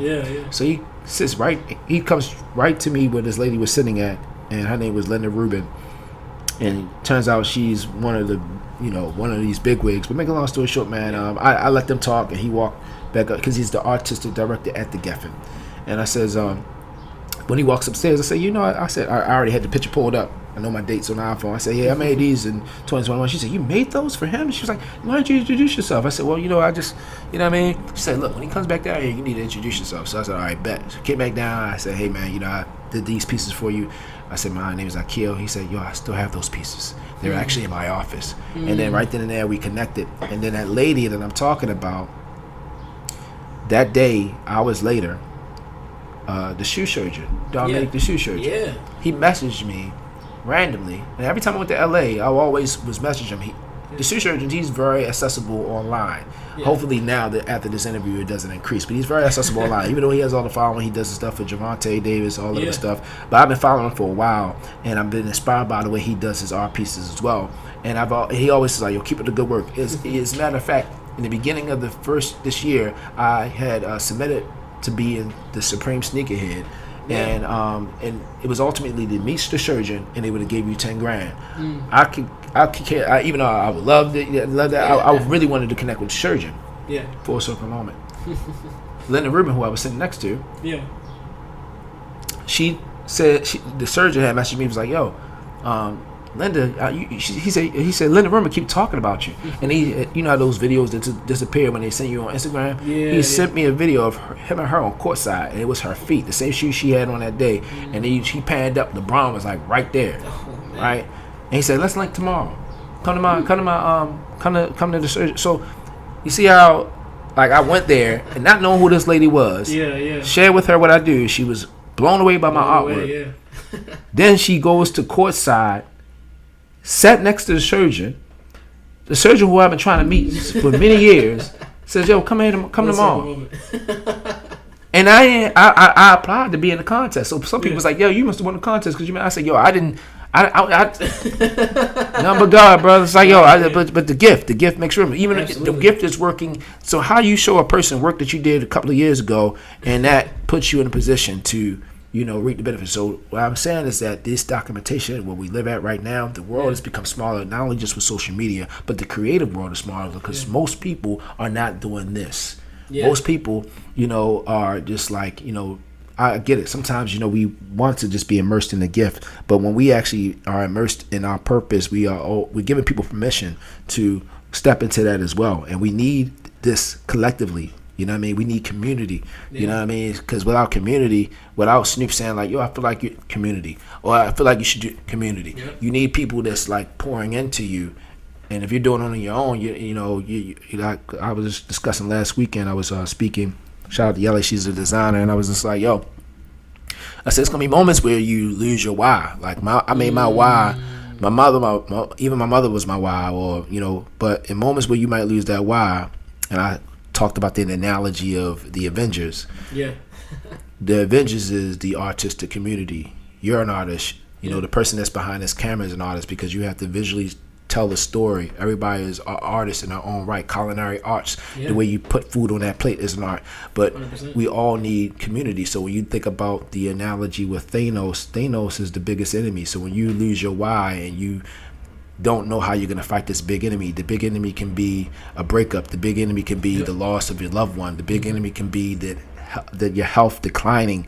How are you going to get past fighting Thanos or fighting that big enemy? You involve the Avengers, which is your community. All of you collectively attack that enemy together. If you try to do it on your lonesome, if you try to do it alone, then you may win the fight, but you're going to come out looking like Tony Stark's using the glove yourself. And you might take that enemy out, but you're going to take yourself out along with it. Man, that's a bar. You know what I mean? Bar. So, how you want to do it? Do you want to do it with the community, or do you want to do it alone? You can do it alone. You're going to take Thanos out, but is it going to be at the cost? It's going to cost something. You know what I mean? And I've been blessed to be able to be creative, but now I'm learning, okay, I want to create workshops to create community, because when Marvel contacts me to do rap gifts, or these big production companies contact me to do rap gifts, Ironheart, then I want to be able to recruit old and young, so that way all of us, because I had to turn down a lot of things because I wasn't able to produce it all in by myself. So in a small time frame. And even when that had happened, my uncle had passed away, and again I used pain to push me, but it's like, okay, sometimes, even now to this day, I can tell it still affects me, because I still be looking on the phone to call my uncle, Yeah. Or sometimes like, yo, I want my Uncle Tim doing, because you know why? In that time frame, in that capsule, when I was creating, I didn't deal with it. You get what I'm saying? I didn't deal with that grief. I allowed myself to keep working, and I got to be careful with that. I'm learning to be careful with that. I'm learning to, like you said, like we talked offline. He was like, "Yo, Keo, I got to do so much, man. To Monday more, I might do something for me, but it's, the likelihood of that is looking like, you know what I mean." But we need that time too, bro. We need that time for community. We need that time to make those small investments into ourselves, because we only got one life. You know what I mean? And sometimes I got to give myself permission to watch a movie. And if I give myself permission to watch a movie, then the odds of me watching that movie might be slim if I don't have nobody there, because I'm like, I might press pause, look at a notification of a text or something like that, and it interrupts me. Then I'm like, dang, you know what I mean? I can't even enjoy this movie in peace. Enjoy the movie. You know what I mean? No, 100%. So yeah, man, that's. I mean, you do work hard. You do work a lot. You know. Like, I haven't even finished the names of it's so many names. Dr. Dre, AI, Havoc, man. Like, that was wild too, bro. Like, Jadakiss, top 5 dead or alive joints. Like, Sam Herring, like that. Yeah. That, like, all those stories, even Sarah, all these stories, bro. It's not even the services meeting them. It's alignment of. Yeah. I gotta mention Havoc before we do anything. I want to mention the Havoc situation, because the Havoc was like, yo, I went through a breakup, tried to get over the situation. I was just like, yo, I ain't going, you know what I mean? When you go through a breakup, you're like, man, I ain't doing nothing. You go in your little hole, you try to get through it. My head hurts, all that. My coworker was like, yo, Ma Deep coming to Baltimore soundstage, dog. We going. I'm like, all right. And every time he would say, yeah, we going, and I would always back down. And shout out to PJ, shout out my man Pat. You know what I mean? Like, him and I, we are connected, but we're not connected as much as we used to, because I used to work at the job and I would see him on a day-to-day every day. But anyway, he would say, yo, come through, yo, just in the third. So I came through, I brought my camera. And then right when I got there, it was like in 2015. So the Spike Lee thing was still fresh. So I still had Spike Lee's image of me and him at the 40 Acres of the Mill headquarters. I still had it as my wallpaper. So sometimes I would utilize that to get into spots. I'd be like, yeah, yo, you know what I mean? And and they say a camera in my hand. They'd be like, all right. Oh yeah, get in here. This night, this guy was trying to let me go through. Oh, and it's funny because Pat, yo, he's hilarious, yo. He said me going back and forth with the person. He talks about it still to this day. He said, "Yo, you remember you was doing like this?" And the guy was just like, "No." He used that as a diversion. And Pat walked in. Yeah. The guy wasn't even focused on him. He walked in with his green and all that. Yeah. And I was like, yeah, yo. And next thing I know, I look around for Pat. He gone. And he said, and the guy got so annoyed. He said, you know what? Just give me $20, dog. Yeah. You're not supposed to bring this camera in here. Nobody has the camera. But bro, like just go. So I gave him $20, and I immediately whipped the camera out, filmed Prodigy and Havoc on stage. A couple of years later after that was in 2015. Yeah. 2017, 2018. I got contacted by Hamilton. Hamilton reached out to me, and it was Hamilton. Yep, Derek Dunn. Also, he works for Atlantic Records. He had reached out too. He was like, "Yo, listen, I got some a music video I'm shooting, and we were scaling through YouTube, which we found your footage, and Prodigy only wrapped in your camera, and I don't know if you want to do this, but bro, we would love to compensate you to utilize your footage for Boom Goes the Cannon Hamilton's music video. Yeah, keep this in mind too. Highlight this one part. I had just unarchived and unprivated the clip that he's talking about 3 weeks prior. Wow. So when he said that, crazy. He said, yo, we want to use the footage, and also we see that you design shoes. You just did something for Dave Chappelle this last week. Yeah. We want to utilize your gift will make room for you. We want to, Prodigy just passed away. We would love to, gift Havoc a pair of commemorative Prodigy Timberlands. So I got paid twice for one, and then so it's funny because they put me in the credits. And then he said, and then Havoc's manager say, hey man, we see what you're trying to do. We want to gift Derek Dunn a pair of shoes just because he had found you. So then not only did I did I had credit for the Hamilton, but I did the stuff for Havoc to surprise him. And then the manager seen that, it was like, yo, let's reward him back by you. So it was 3 things, two or 3 things out in one stone. But what if I didn't show up there with my camera? Prodigy, they told me like, yo, you can't come in with the camera. And Prodigy literally rapped in front of the camera, was rapping in front of the camera the whole time. You know what I mean? Look, and what if I didn't listen to my friend? Community. What if I listen to my friend? Like, yo, dog, get out of that bat cave, dog. Yeah. Like, come out, bro. I know that person hurt you, dog. But look, don't let your gift die with that person. Don't let that gift die with that. Dog, God still gotta use you. And look how God used me. He was like, yo, I need you. This is the only footage that they was here in Baltimore. Yeah. And I'm gonna use you to. He's rapping in front of you, and they need to use that for this Hamilton music video. So it ain't about me. It ain't about me, dog. It's some things that's happening in the midst of the process in that spiritual realm, dog. It's just like, wow, you know what I mean? So, and that's, Sam Hearn, I'm not gonna go. No, every person please. is like synchronicity. Sam Hearn was another thing, like you know what I mean. Seeing him, I always love Future Islands. Yeah. And then my friend Pat, speaking to him, he was like, yo, you only listen to Future Islands because they're from Baltimore. And I said, yo, they're not from Baltimore. They actually are a Baltimore-based band, but they're actually from North Carolina. But they got their fame here in Baltimore. Fast forward. I see this guy at the Baltimore Uprising, and everybody was doing these events at the Wanda Space, and this guy was rapping. I said, "Oh, look like Sam Hearn from Future Islands, but he don't rap." And it was him. He rap. And he said, and this is before this is in 2015, so this is before the Australia trip. Yeah. The reason why I said Australia is because when I said, yo, look, it's crazy because I'm one of your biggest fans, yo. Like, and I ain't just because you from Baltimore, yo. I listen to Slipknot, I listen to System of a Down, Blaming on the Box back in the day in cable. We was exposed to Radiohead and all these other things, and I'm glad I was exposed to Radiohead because Dave Chappelle, like when I went out there for the Yellow Springs, for Donnelland and Chappelle Summer Camp, Dave goes on these escapades where he just loves listening to Radiohead. I don't feel uncomfortable because I'm diverse. I can listen to rap, hip hop, R&B, country, whatever. So anyway, yeah, man. So I mean, he said, hey, man, like I see you was filming me while I was in there. I said, yo, dog, I got you. If you need to push, he said, no, man. I would like to hire you because I just came back from Australia, and these people who I've admired, they're called Curse OV Dialect. They are rappers in Australia, and if you want to, man, I can hire you. They want me to shoot some BTS footage of me here in Baltimore. And the outcome of it is going to be on Pitchfork. But if you want me to hire you, I said, yeah, sure. So I'm filming Sam, and that's what started our friendship, and that started our relationship. And it's like, yo, like it's so crazy. And then, yo, one time I was with this individual, like this one I used to drink. I stopped drinking in 2019. And I was telling the shorty the story about what I just told you. Imagine me right now talking to you about this story, and then you walk to a bar. And you run into Sam. He just came into town that morning from Sweden, and he so happens to have a show that night, and he invites you. Everything I'm telling you, dog, I got a whole timeline. And I was like, yo, Sam, I just literally was talking to you about her, man. It's like, and he was like, all right, whatever. Like he's looking at you, you acting like Tom Cruise right now. Like, no, man, I'm like, yo, I'm telling you. But it's like, no, I'm telling you. But I'm telling the truth, though, man. Like, I just literally started talking about you. As a matter of fact, and I went to my photos. I said, look at this photo.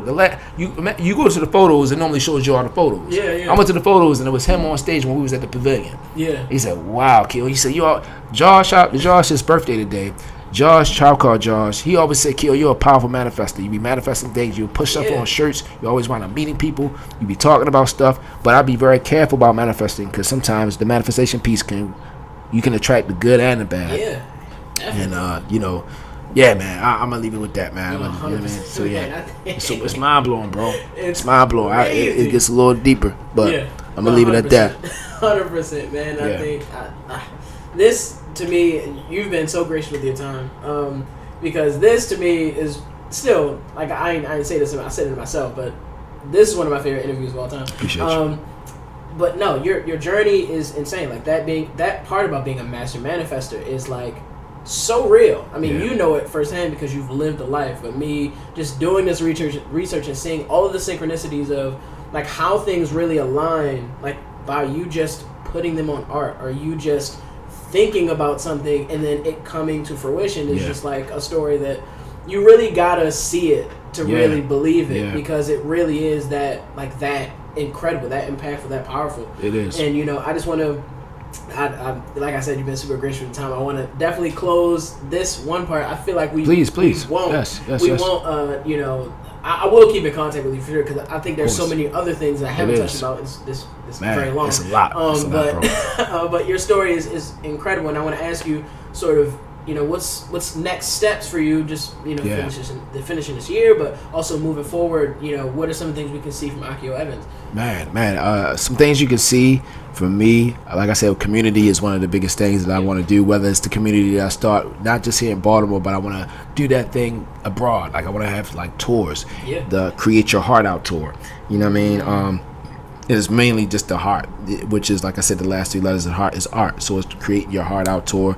And I also want to be able to just initially have some residencies that is not necessarily looking out for me, but I'm able to start this new chain of individuals who are looking at the custom shoes as something different. Because when you think about anything that we know man to create, it has to evolve. It has to hip-hop has evolved to what it is today. Now some people might like or dislike it, but when you think about artists that are able to utilize their skill and making themselves be relatable or making themselves be heard, and not just tapping into their generation, but they're able to be diverse and be able to allow everybody to not being a pushover or not selling your soul, or not what I mean by this is not necessarily being a sucker, but being able to say, okay, I'm gonna make sure, if for example, I know some people may like or may not like this, but they're not like us, right? You think about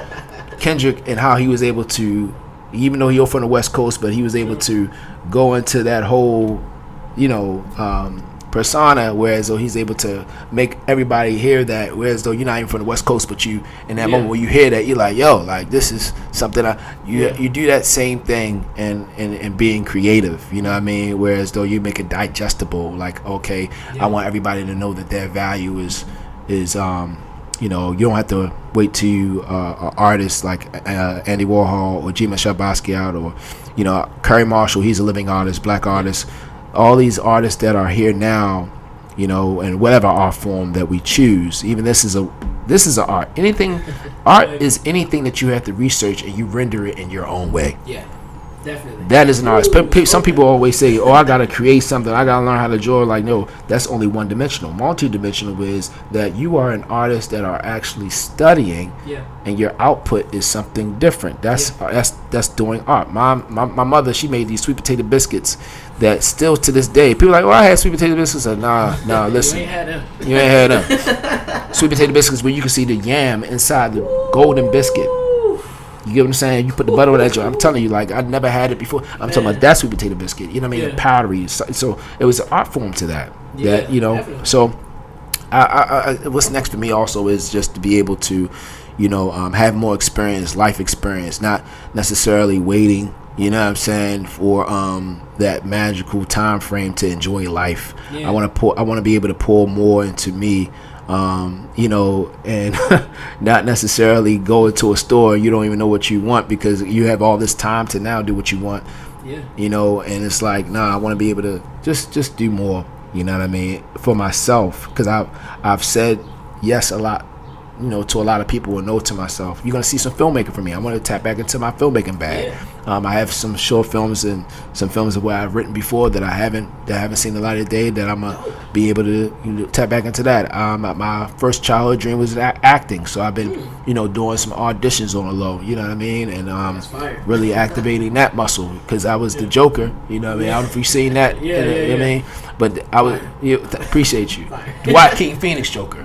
Some people don't know the difference, but I'll leave it with this too, bro, because the powerful manifestation is one of the greatest things, and one of the greatest gifts that we all possess. And whether you are manifesting things good and bad, the good things that I was able to, the bad things that happened to me, I was able to translate that and transform that into something that was purposeful. So why King Phoenix me becoming his version of the Joker was because it was 5 things that happened into his life that happened to me last quarter, that I was like, whoa. So the 5 people that attacked me last July when I was attacked, you know what I mean, carjacked, you know what I mean, this is my first time actually sharing this, you know what I mean, on any type of format.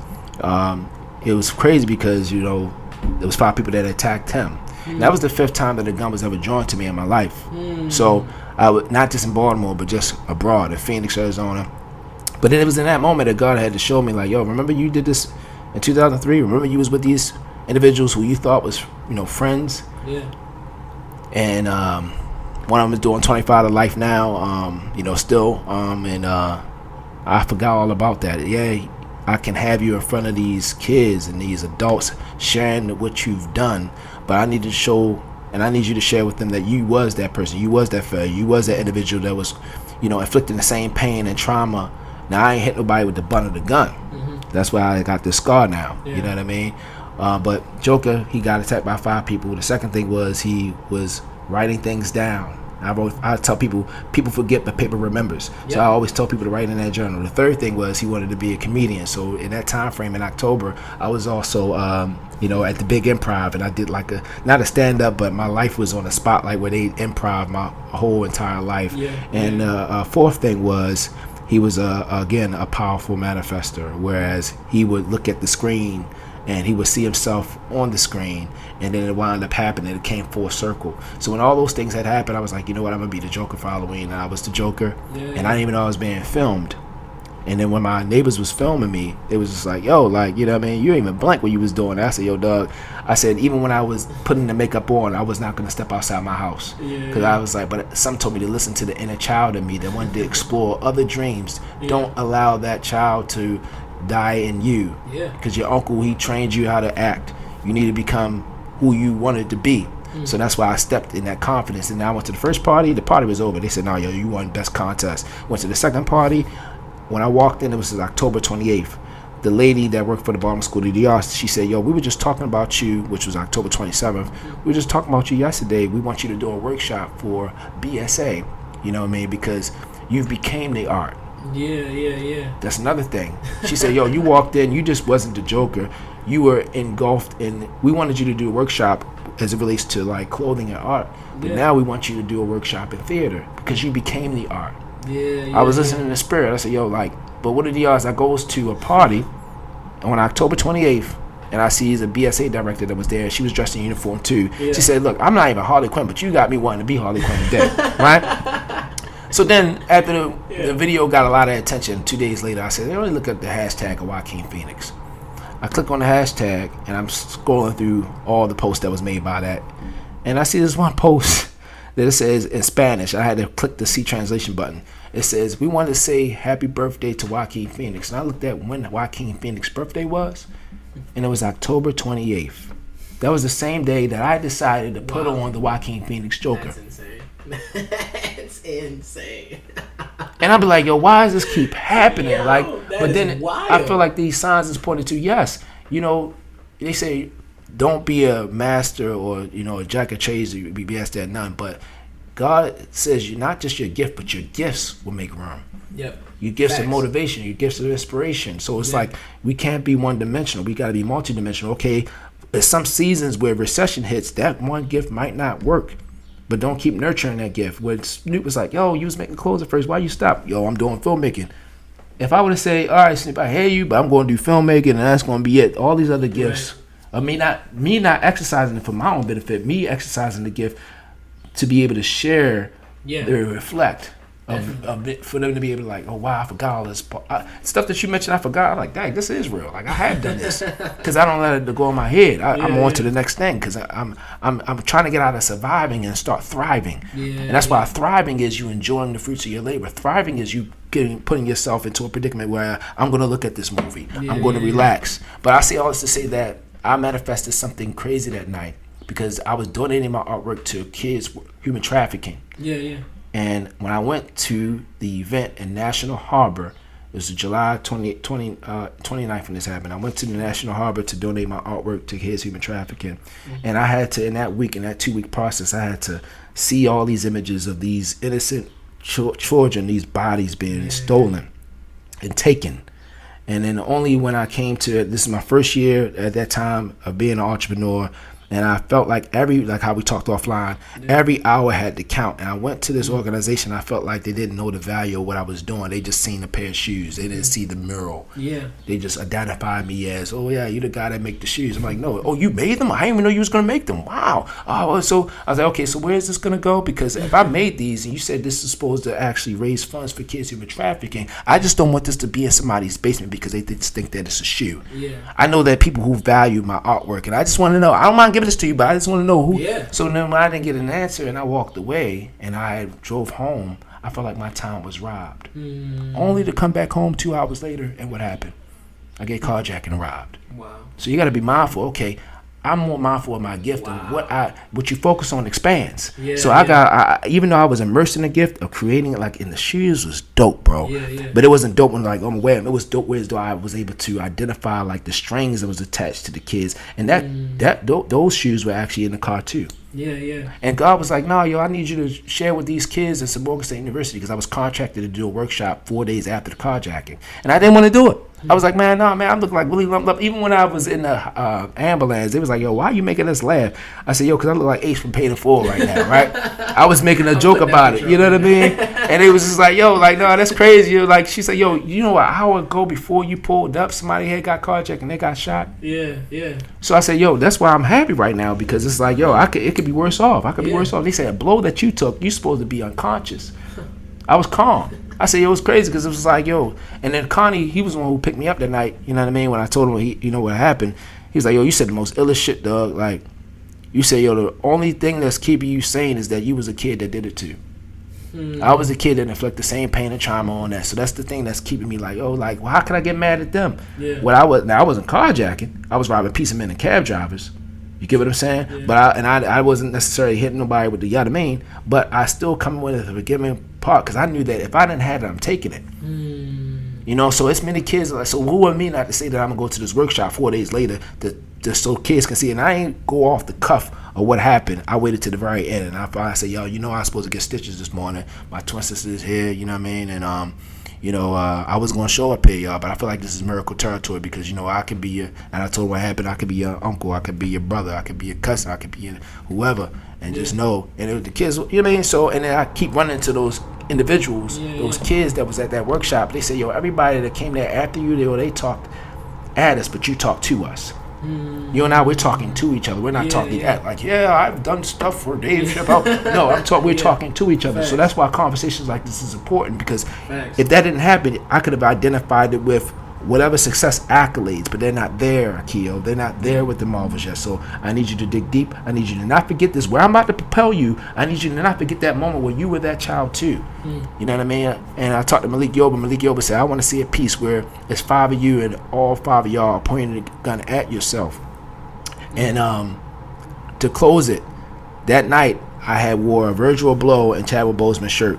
And it's an image that I have where I'm bloody and, you know, I took it in Cardi's spot.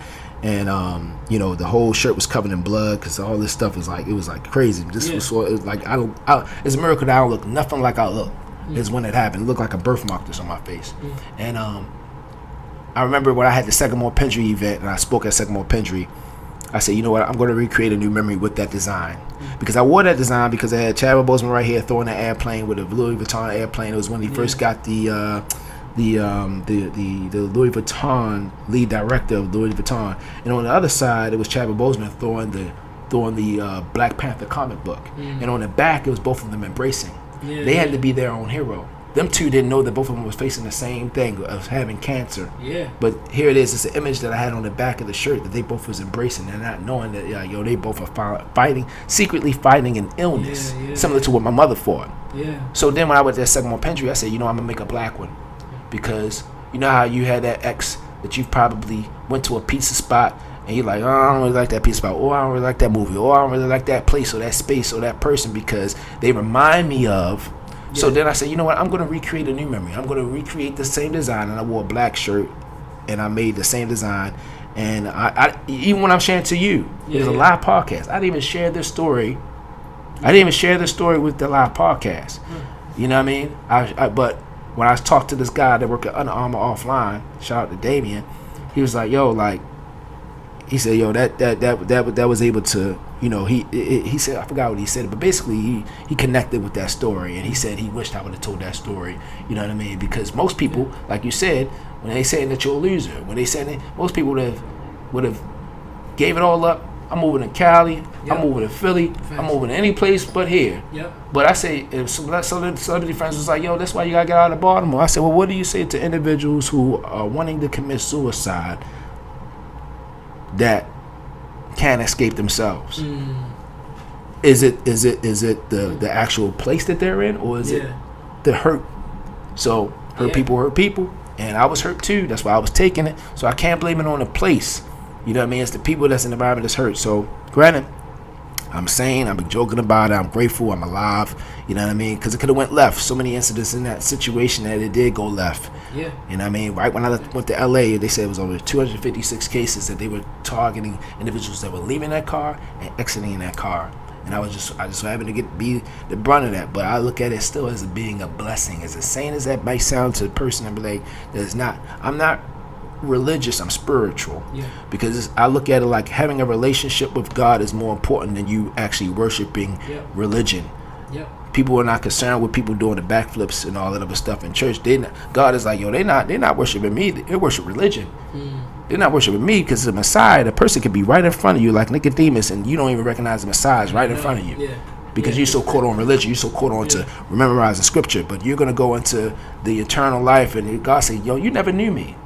You knew religion, right? Front and back. You put it on your arms and all that, but you didn't know me. You didn't know me, You didn't have that's like, what if you was married right now and your shorty was like, yo, like you claim the title of marriage, you claim the title of boyfriend or girlfriend, whatever the case may be, but you don't have no relationship with me.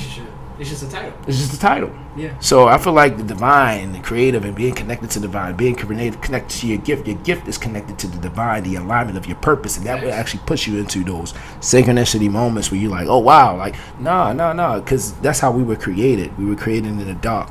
You know what I mean? So even in this moment where it was a rebirth, you know what I mean, of the moments of where it happened with that, and I again took pain and I made it into purpose. Yeah. And some people seem to joke, and they was like, "Oh man, you're a clown." I'm like, "Nah, though, you don't know. It's 5 parallels as to why this had happened." I even found out that, you know, that. Oh yeah, I ain't gonna talk about that. So anyway, so much things that happened, but everything that I have to do that you see me post online is always intentional. So I always would tell people to be intentional with what they do and who they connect with, because it is connected to, you know, your destiny, good and bad. You know what I mean? So you want to go where you're celebrated and not tolerated, because you go into places where you're tolerated, they may not value, and by them not valuing you, you can go left or right. And sometimes the mind is easily impressed upon. So you got to be careful who you connect your gift to, because if you connect your gift to something that you feel like doesn't hold value, or they feel like that it doesn't hold value into you, the outcomes is going to be what it's going to be. Yeah. You know what I mean? So yeah, man. Yeah. Man, this again, one of my favorite interviews of all time. Appreciate you. This is probably not top 2. It's probably not 2. I appreciate you, man. But man, I definitely, this won't be the last time we sit together. Of course not. But I'm just so thankful that you appreciate you, bro. You dropped so many gems, so many world premieres, or so many exclusive things that you haven't said anywhere else, and I just appreciate that. And you know, I just know that, you know, there's so much more in store for you. There's so much more ahead in your journey. Like, this is just the beginning. And it's crazy to say that, because you've already done so much. Yes. But, like, this is just the beginning, right? You know, and there's so much more that you have ahead of you. And I know more art, more pieces, like more everything. Like, how many things you do? Like, filmmaking, more documentaries. Like, it's insane to know that you've been able to put out this much efficiency so far. And to know that it's not even close to being what you're going to finish, you know, and that's, I'm just super thankful that you sat with me. You know, this has been an honor and pleasure. Man, Akio Evans is in the building, man. Appreciate you, man. You heard it first, man. Appreciate you for coming, man. Appreciate you. I gotta leave you with a short, sacred Baltimore proverb that I had to say to you, because I say it to everybody, is keep doing what you're doing. Because I think that if any interview that is like connected to what we were talking about ever, this is the interview. Keep doing what you're doing, because you never know what the future is going to manifest from Sure your did. journey. Sure You never did. know what's going to happen. You never know how big that dream can really get. Yeah. Because Yeah. it's only getting bigger from here. And Sure man, did. I appreciate I you, appreciate you, man. Thank you. Thank Absolutely. you, man. It's Thank been you. a pleasure, man. The door's always open, man. Yeah. Once again, it's your boy Mike on the mic for the Vibe Persuader Podcast. Tapped in with my guys at Ground 3 Radio, DJ OK. Man, calling at 443-377-1872. Again, that number is 443-377-1872. Leave a message about Akio Evans, one of the favorite shoes that he's designed, like one of the pieces of art he's crafted with his incredible mind. Anything you like, let us know. Next interview is coming up soon. To keep it locked with Vibe Studios and Ground 3. Let's keep the vibe alive, man. Peace. We out of here. Hey, what's up, y'all? This is Akio Evans with Ground 3 Radio, and you're rocking with Mike on the mic, and we get into it. Yes, sir.